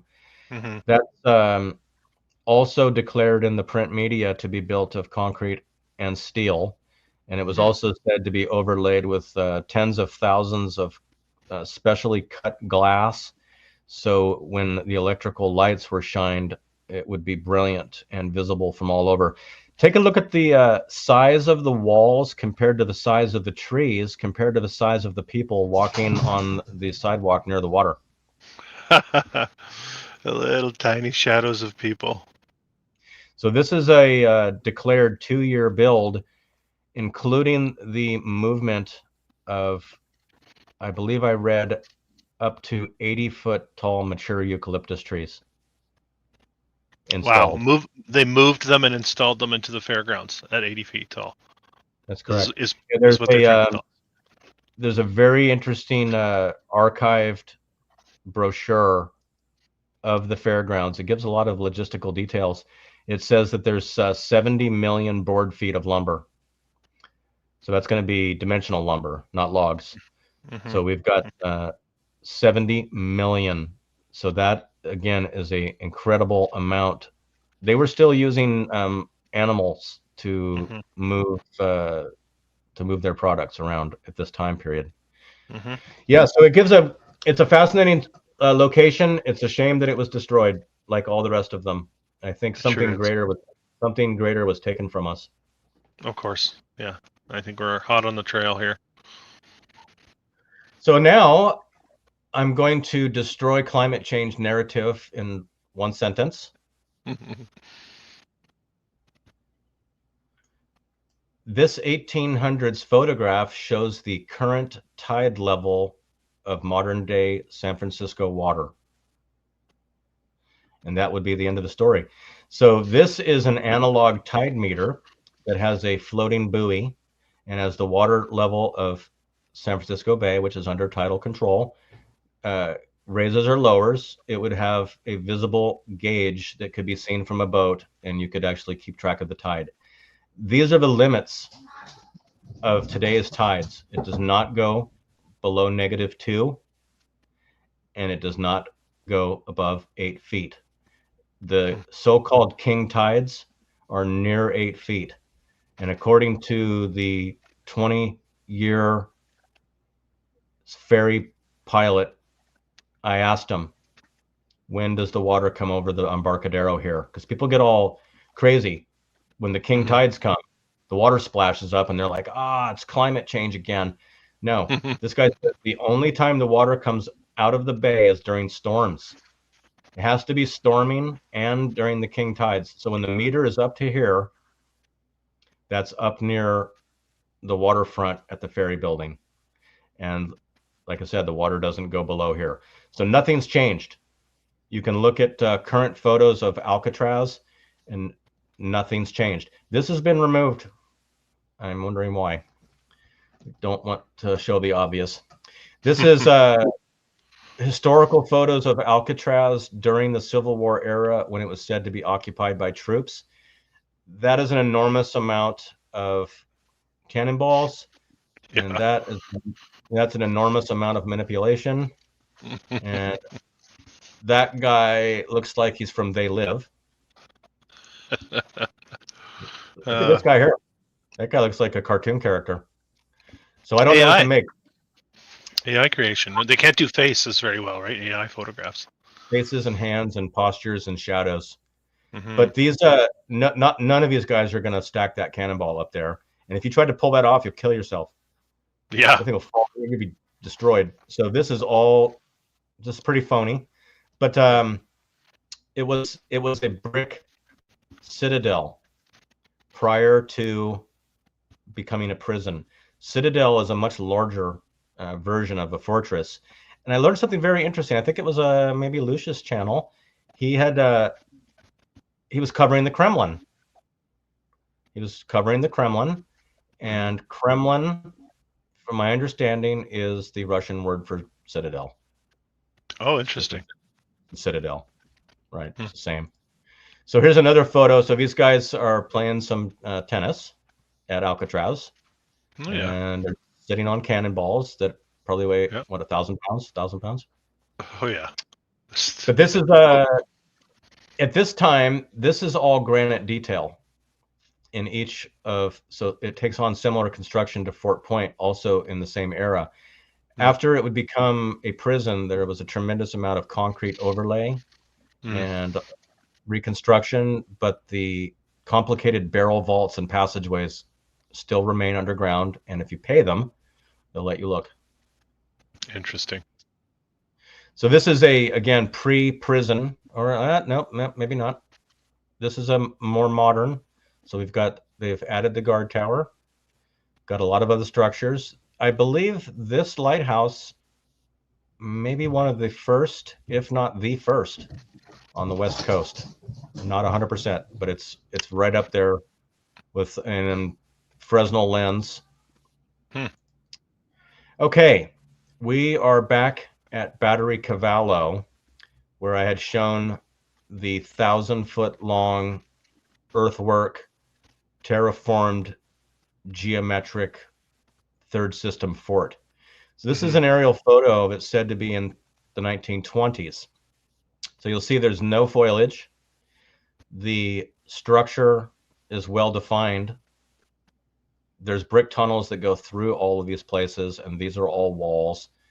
And the geometry is truly amazing. So I've walked around here and through here, come to the fence, and you can see the components. And then I walked down, around, up through here, and then dropped into the center. And it's a fascinating location. This is another historic photo, aerial photo. And these are the bunkers that you can explore today.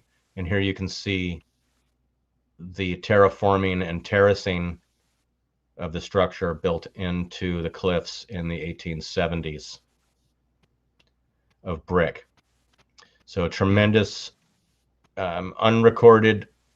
There's very little information. Construction photos do not exist. Showing them moving the bricks isn't the thing. Okay, we're now at the San Francisco Ferry building that could have been. So this is an architectural rendering, or is it, of the Ferry building. So we see it has a much different end section, much more elaborate arches. Okay. So very interesting. Not a photo, but could be based on reality. Here's another version, even more spectacular. So this is Market Street, surrounded by magnificent columns that is very Vatican-esque, yes? Yes. And then the Arch of Triumph with amazing things. I believe there was an arch similar to this in part of the town somewhere at a different time. This may be it. I don't know. But this picture I only saw today. So it just absolutely blew me away. All right. This is the photo. So I took this photo. Yeah. And I show this photo in my tour video. And we're going to roll in here. I think it's lower and narrower. It is, the depth. It does not, the depth of the shadow does not show as one of the original numbers. Definitely narrower, definitely. I think so too. And then this is some of the example of their facading. So it appears to be exclusively brick and heavy masonry construction. Yet you see these raised lines. This appears to be some sort of a applied coating that was applied with some sort of a notched trowel, and possibly some sort of a plaster, and it's been painted many times. So the entire exterior of the building now resembles this painted coating surrounded by granite. So this is a early photo prior to the earthquake, cobble construction. This building here, which is still partially intact, is also built above the water. Here's the structure. It doesn't have any of those fascinating details we saw on the rendering. some sort of an octagonal booth out front that's certainly not there anymore. It was seen in the earlier newsreel footage. Mm. So this is prior to any motorized gasoline powered vehicles, to my knowledge. Mm-hmm. So we have simple wagons carrying large loads, very likely very slow, and hard to know what's really happening. Yeah. This is said to be after the earthquake. So October 25th, 06. So I see a lot of strange things here. So they're quick to get a sign up and some very questionable, unclimbable scaffolding. Yeah. The scaffolding is probably, when you look at the dimensions of where the limit lines of the actual building are, they're from this vertical to this vertical. So Yep. that space, which is like the width of a trolley car on both sides, there's nowhere to stand, and there's certainly nowhere to climb. I don't know what that represents. It does look phony, and I'm seeing a different gradient in the shading and the contrast and the focus throughout the picture. You will see different things. Then we see these tracks that have appeared that are mostly buried, and you've got a trolley over here that cannot make that route. It's covered in stones and rocks. That's out of the question. This guy's come to a dead end. This guy's heading for a dead end, and these guys are wondering. So what's really happening? Hard to know. Another angle, same era. This one here says to be 3 days prior. Be interesting to compare the two and see if any of the same guys are there or whatever. I don't know what this is supposed to represent here. It's certainly not a ladder. I don't know if it's a garbage chute. I have no idea what that is. Here's that strange booth. And a considerable amount of wreckage.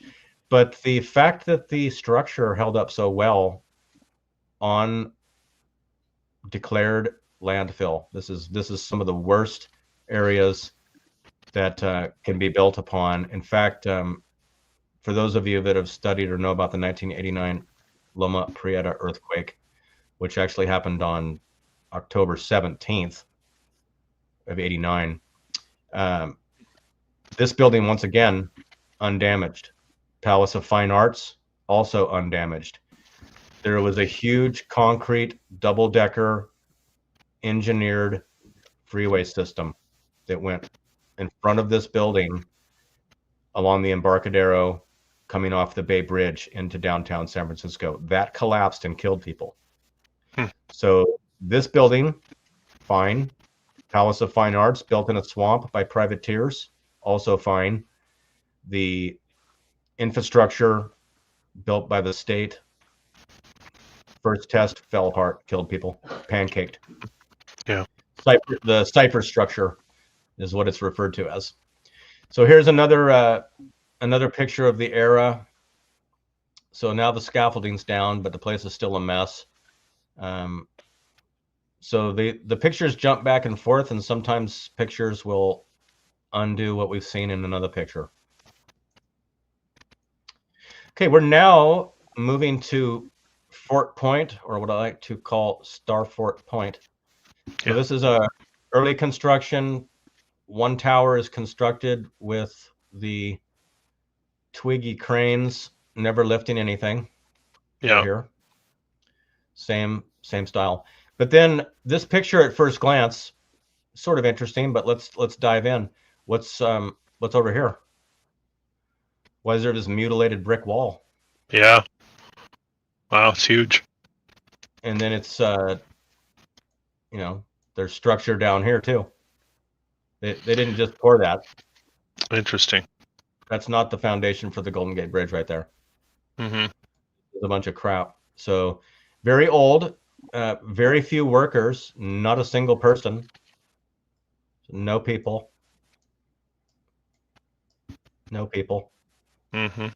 You got one guy.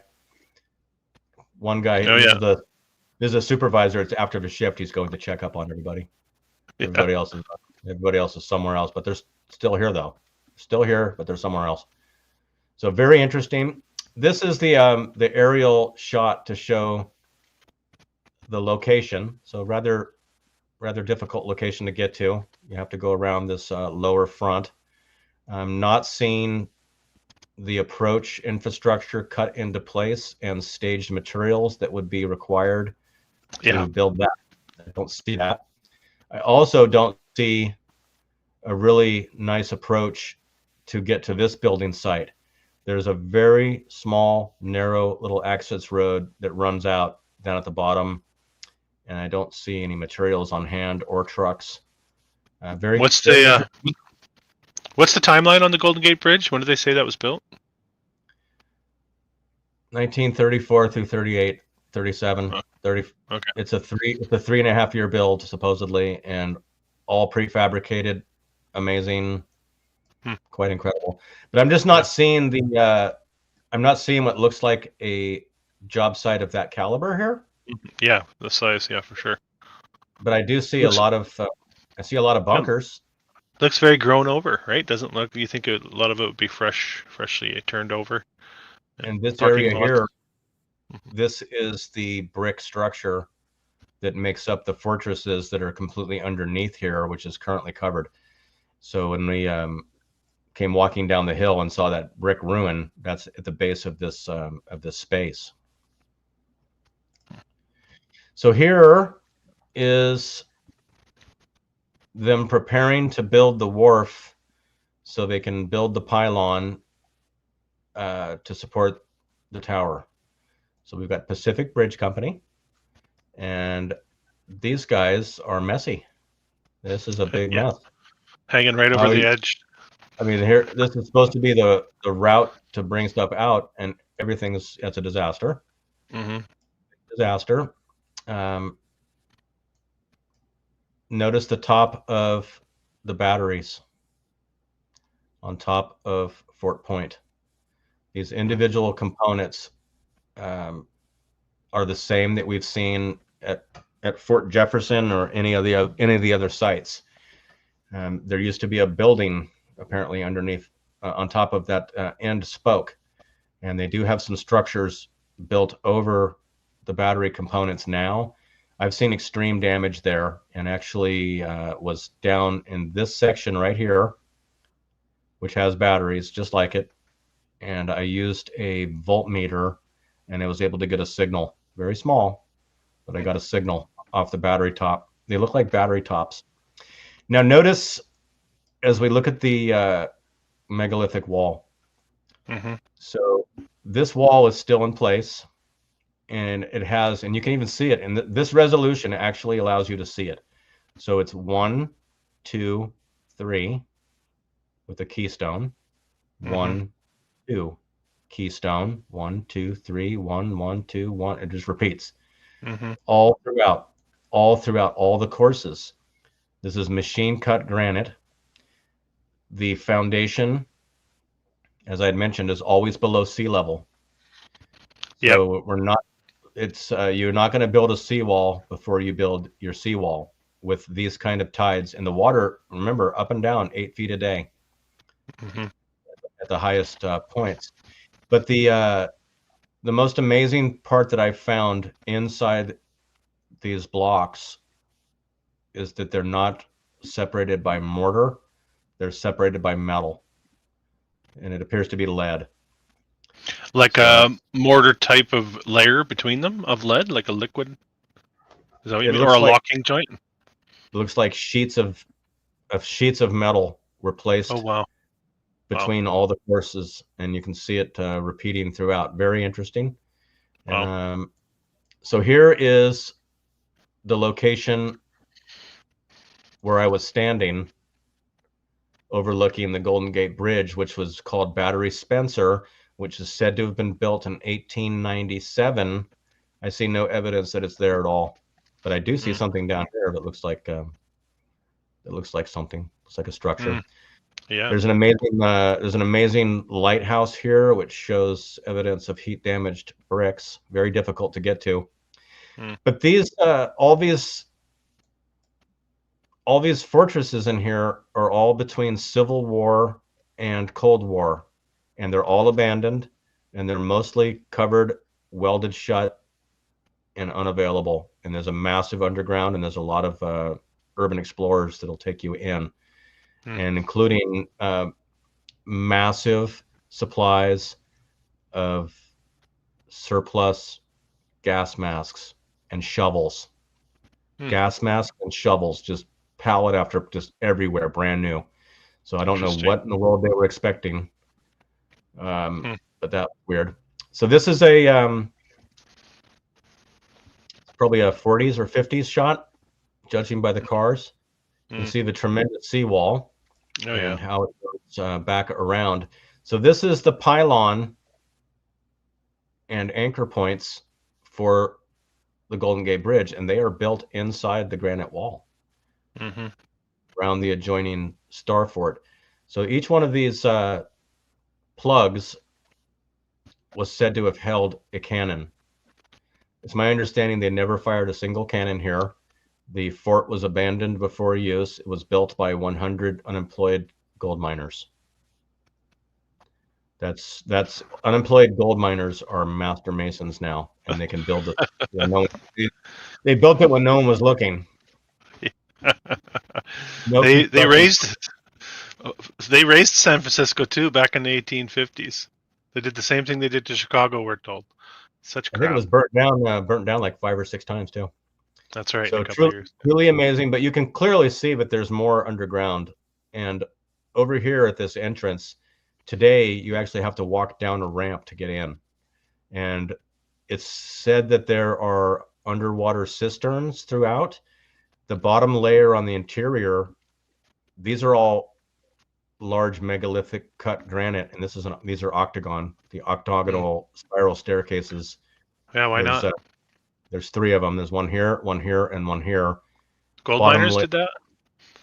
Unemployed. They couldn't figure out how to dump gravel in a sluice, so they figured they might be more suited for master masonry. Octagonal spiral staircases. Why not? Right.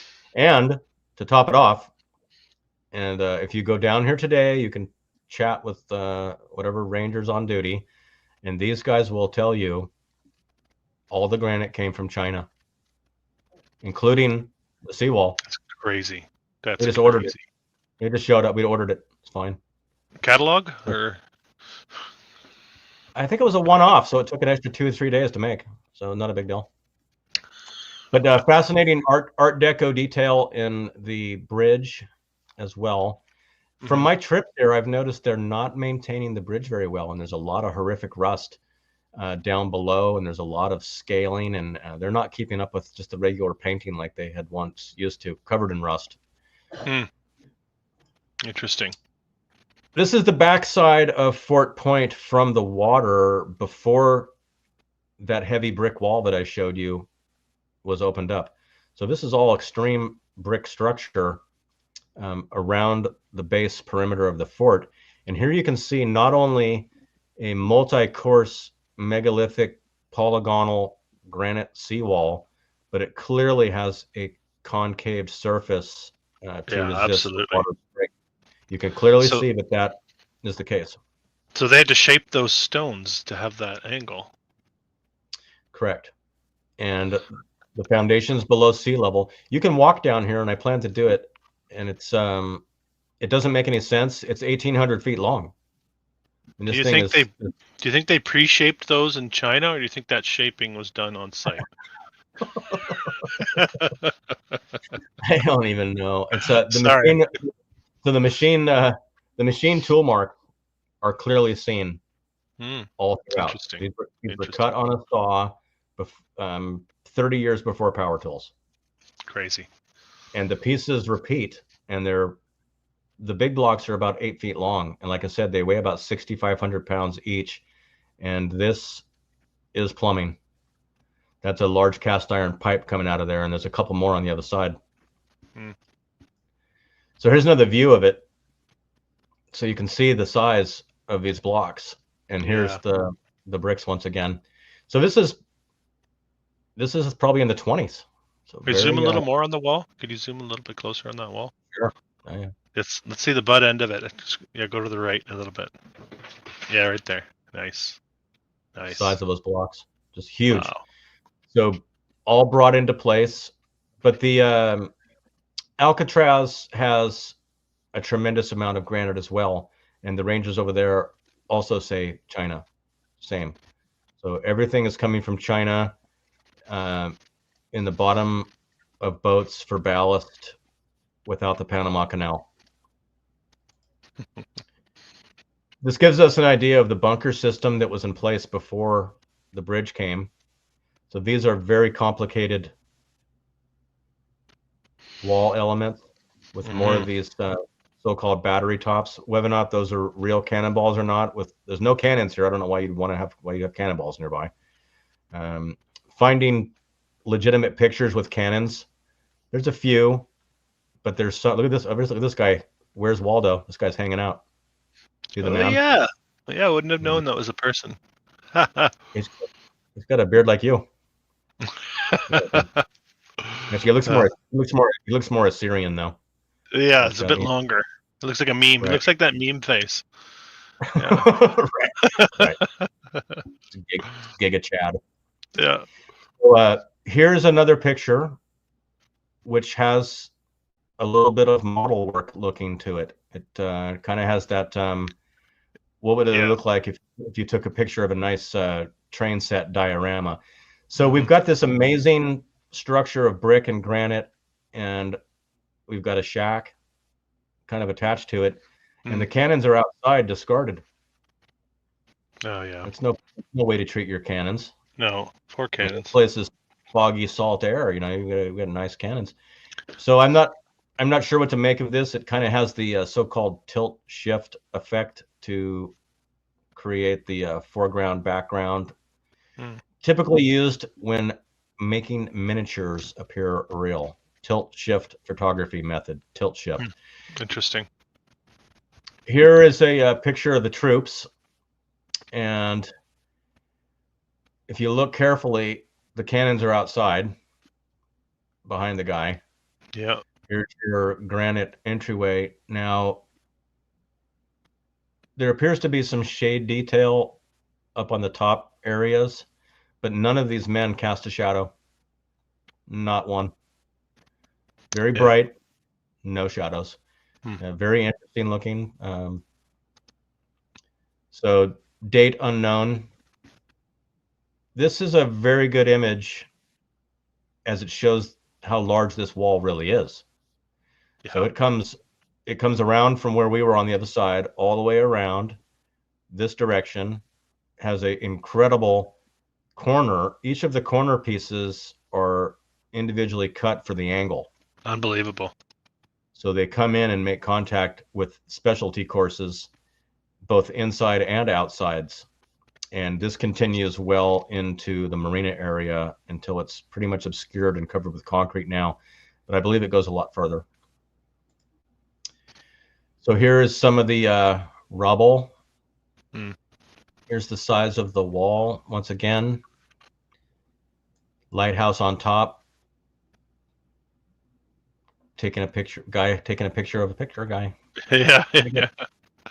So here is a fascinating shot of the fairgrounds, and this is going to take us into the Palace of Fine Arts portion of the presentation. But I want to show you this photo because I find some very interesting two components. This is the Tower of Jewels, said to be made of concrete and steel. This is the Palace of Fine Arts, also said to be made of concrete and steel. They seem to be a much darker element than the rest of the completed buildings.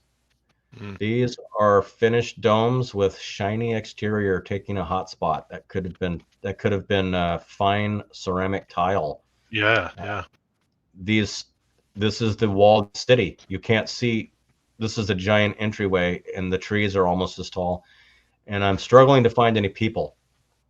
So these guys had better get their act together if they're going to be ready for the fair. Everything else is done. Where you guys been? This is the construction photo. Maybe. They'll tell us. Yeah. Maybe. It looks modified, but very interesting photo nonetheless. Also, I noted in the historical archives with regards to brochures that cover this event, they have photos in them. So that means the photos and the buildings must have been completed well before the beginning of the fair date. Otherwise, Nice. you'd not have your photos prepared. So these guys are mass producing printed work, and it has to be pictures of things that are already there. Mm-hmm. So we wonder how far back the date gets pushed, because they include completed Palace of Fine Arts, completed Tower of Jewels, completed other elements.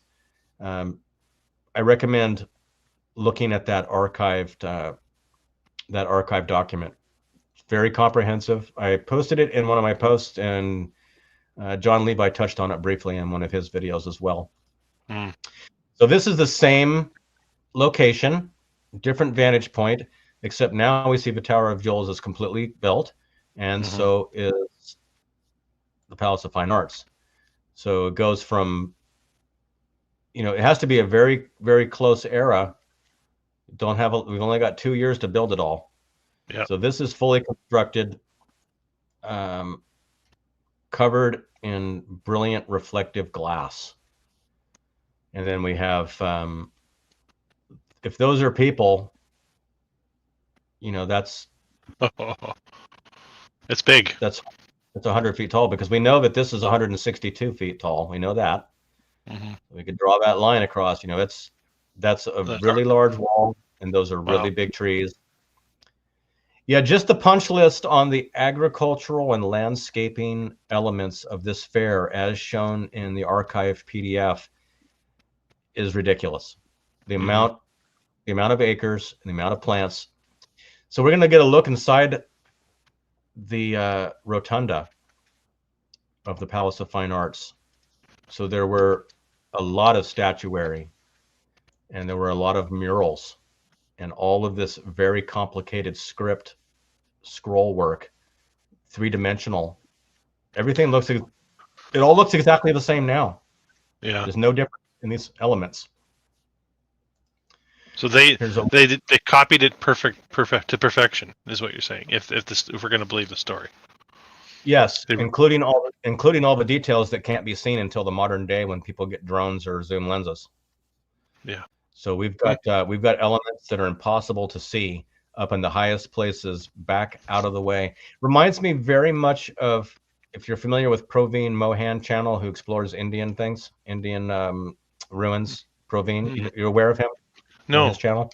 No. He goes into Indian temples and looks at all the outstanding construction and shows all the elements. But what he's consistently showing is, when you go into these very dark temples, where there's no natural light, when you bring in your flashlight, you see that literally every square inch is coated with intricate rock carving on some of the hardest rock statuary. So areas where you could never see it, and it's in the dark, they have all the details. This is very similar. You'll be hard pressed to find any surfaces that do not have outstanding craftsmanship. There's no way around it. Here's an example. So this is the top of one of the columns on the exterior of the structure. And there's 16 of the columns, and on top of each column is this intricate mold work, and I want to show how intricate it truly is. So this is quick question for you. Quick question. This is the 1915 fair.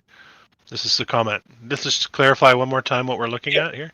This is the Palace of Fine Arts, which was said to have been constructed in 1915, and this is what they say they rebuilt without anyone noticing, out of concrete. In the 60s? Yeah. In the 60s. So look up here in these high areas, and you see that they don't stop. Every possible area where you could have detail. Now, one of the elements with casting stone, most cast stone that you can use or buy today is very simple and not very interesting. To find this level of detail with this much dimension. So we had mentioned before about the fact that this area is hollow. These areas go into spaces and cuts and reliefs and spirals. The mold could not be taken off without destroying the mold. And yes, of course. The mold the concrete must cure for 28 days before it would have the strength to hold itself together.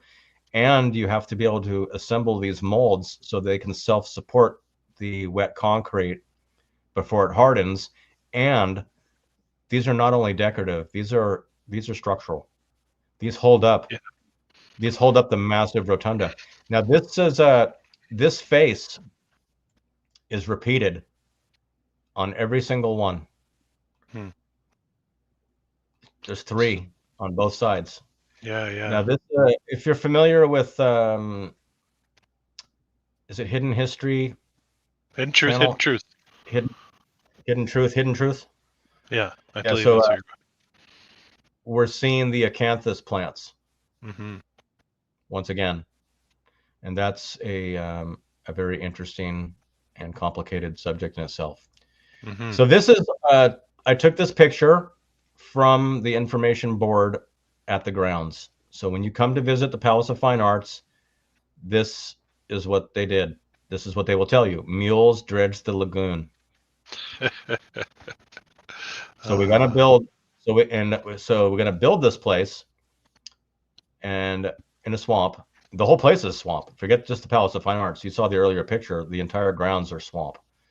So supposedly 2,000 mules would be needed for just the Palace of Fine Arts. I'm curious. How many mules? 2,000. Sounds like they cheated. Sounds like they cheated. They had 55,555 loads to deal with. That's right. And they had right. So they had to fill these molds by hand. So they will tell you that this is plaster, staff, chicken wire, wood. Yet the print media specifically says concrete, steel, fireproof. So we have to wonder, how are they lifting up and filling these complicated molds? Making the molds would have been maybe too much. It would break the budget. The molds might, the labor to build the molds may have been more than the concrete pouring. I'm not really sure. Yeah. So this is a rare a photo I've not seen until recently. So this is said to be from a balloon again. So this is of the Fairgrounds. Very circuit board looking. Here's our Tower of Jewels. Here's our Palace of Fine Arts and the main thoroughfare. All of these very interesting buildings and statuary and walls. This reminds us of state capitol buildings.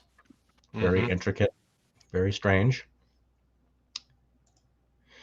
This is what is seen with the 83 times zoom lens today. This is the highest point of the structure. These cast urns have very interesting 3. This is 10, 10, 10, 1, 1. That's 33 right there. That's what that is. That's Herod. This says maternus, leading to maternity or mother. This has to do with victory. There's a lot of interesting things. I did a little bit of research on it, and it's very difficult. Here's another view of it. But notice the griffin. We've got griffins here and strange towering structures. So truly fascinating. Now, this is the picture I found. This one here is an amazing picture, because until a week ago, this picture did not exist. So I've been looking for the Palace of Fine Arts without the structure. And this is what this picture is supposedly portraying, even though this part of the building is still there. So I wanted to look at this. Now, the way that I found this structure, notice there's no lagoon walls. There is no evidence that this would be the way to take. There was according to AI, it was thousands of loads of debris that would need thousands of loads to get this out of here.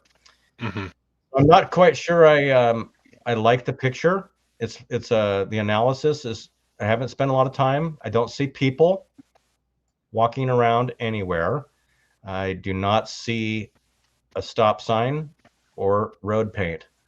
I do not see a stop sign or road paint. I see a different sign, so I know signs would be visible. Nothing here. Over here, no stop sign, no road paint, no people.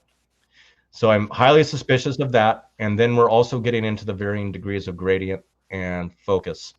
So it seems and shadow direction. So we need to look at the shadows coming from this direction.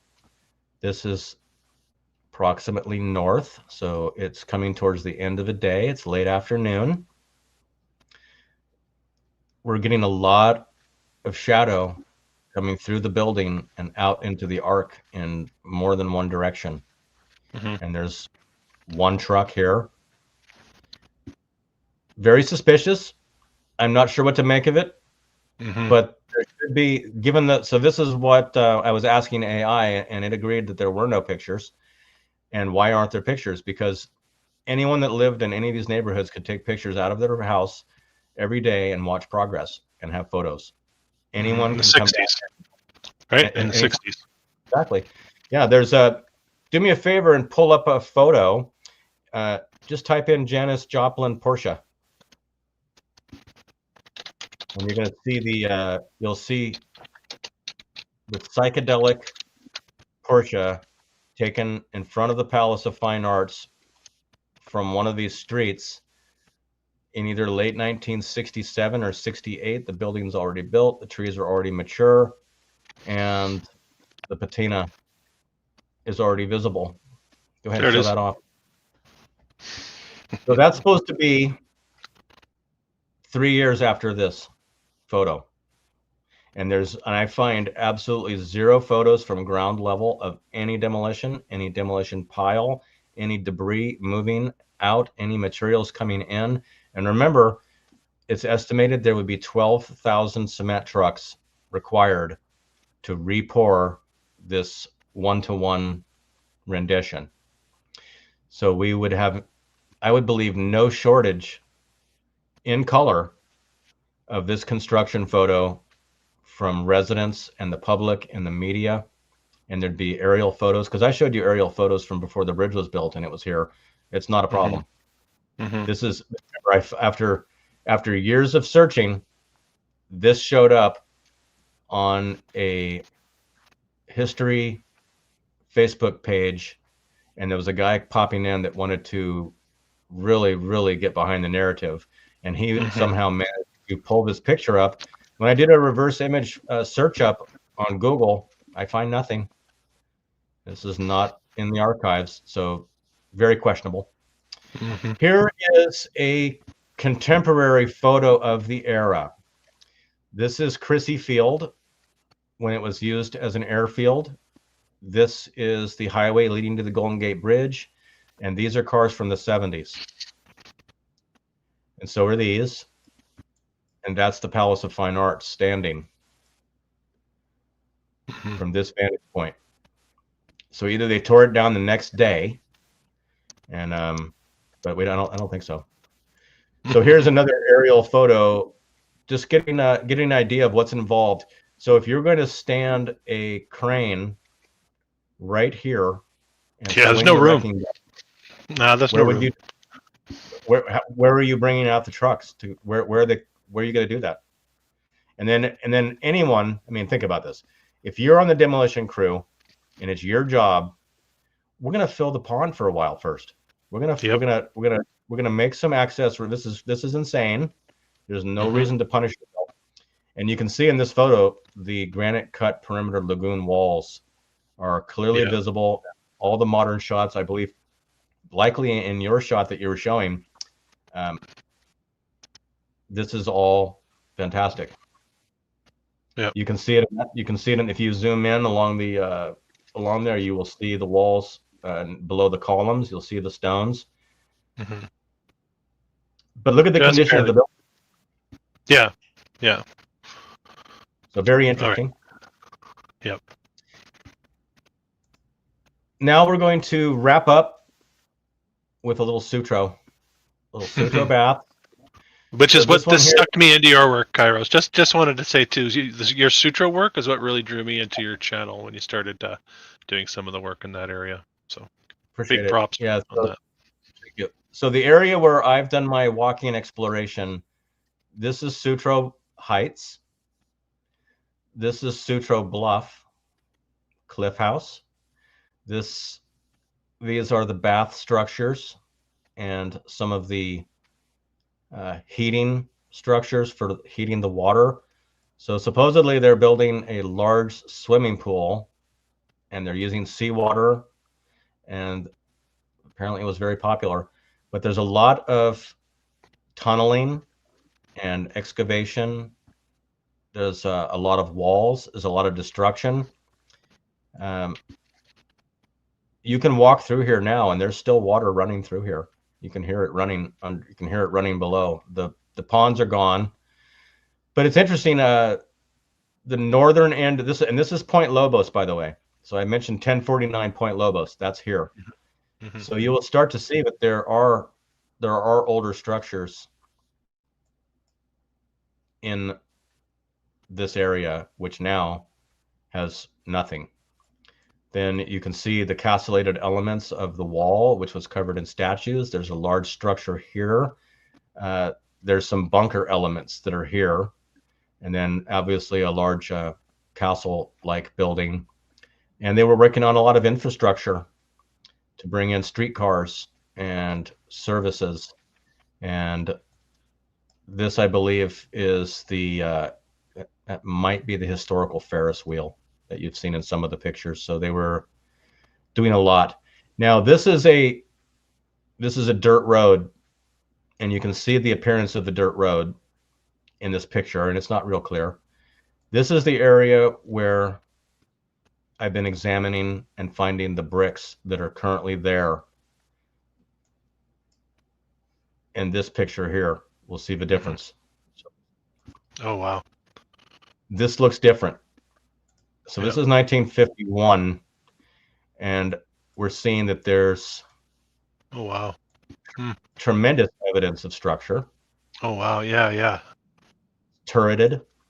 This has cuts, channels. This looks like a lot of boulders have been placed here on purpose. Mm-hmm. But we remember there were structures here, not anymore. And you can just see this top of this path. So this area is very explorable, and I've hiked into it and down into it and inside these sea caves. There's sea caves that are only accessible during the lowest of tides. This is the cliff house, which the narrative is ridiculous. It's been rebuilt and built and hanging over the edge of a cliff, completely strange. All these walls have evidence of extreme heat damage in all directions. And then you get another look at the grounds for the baths themselves, and you see that there's some strange structures. There is tunneling.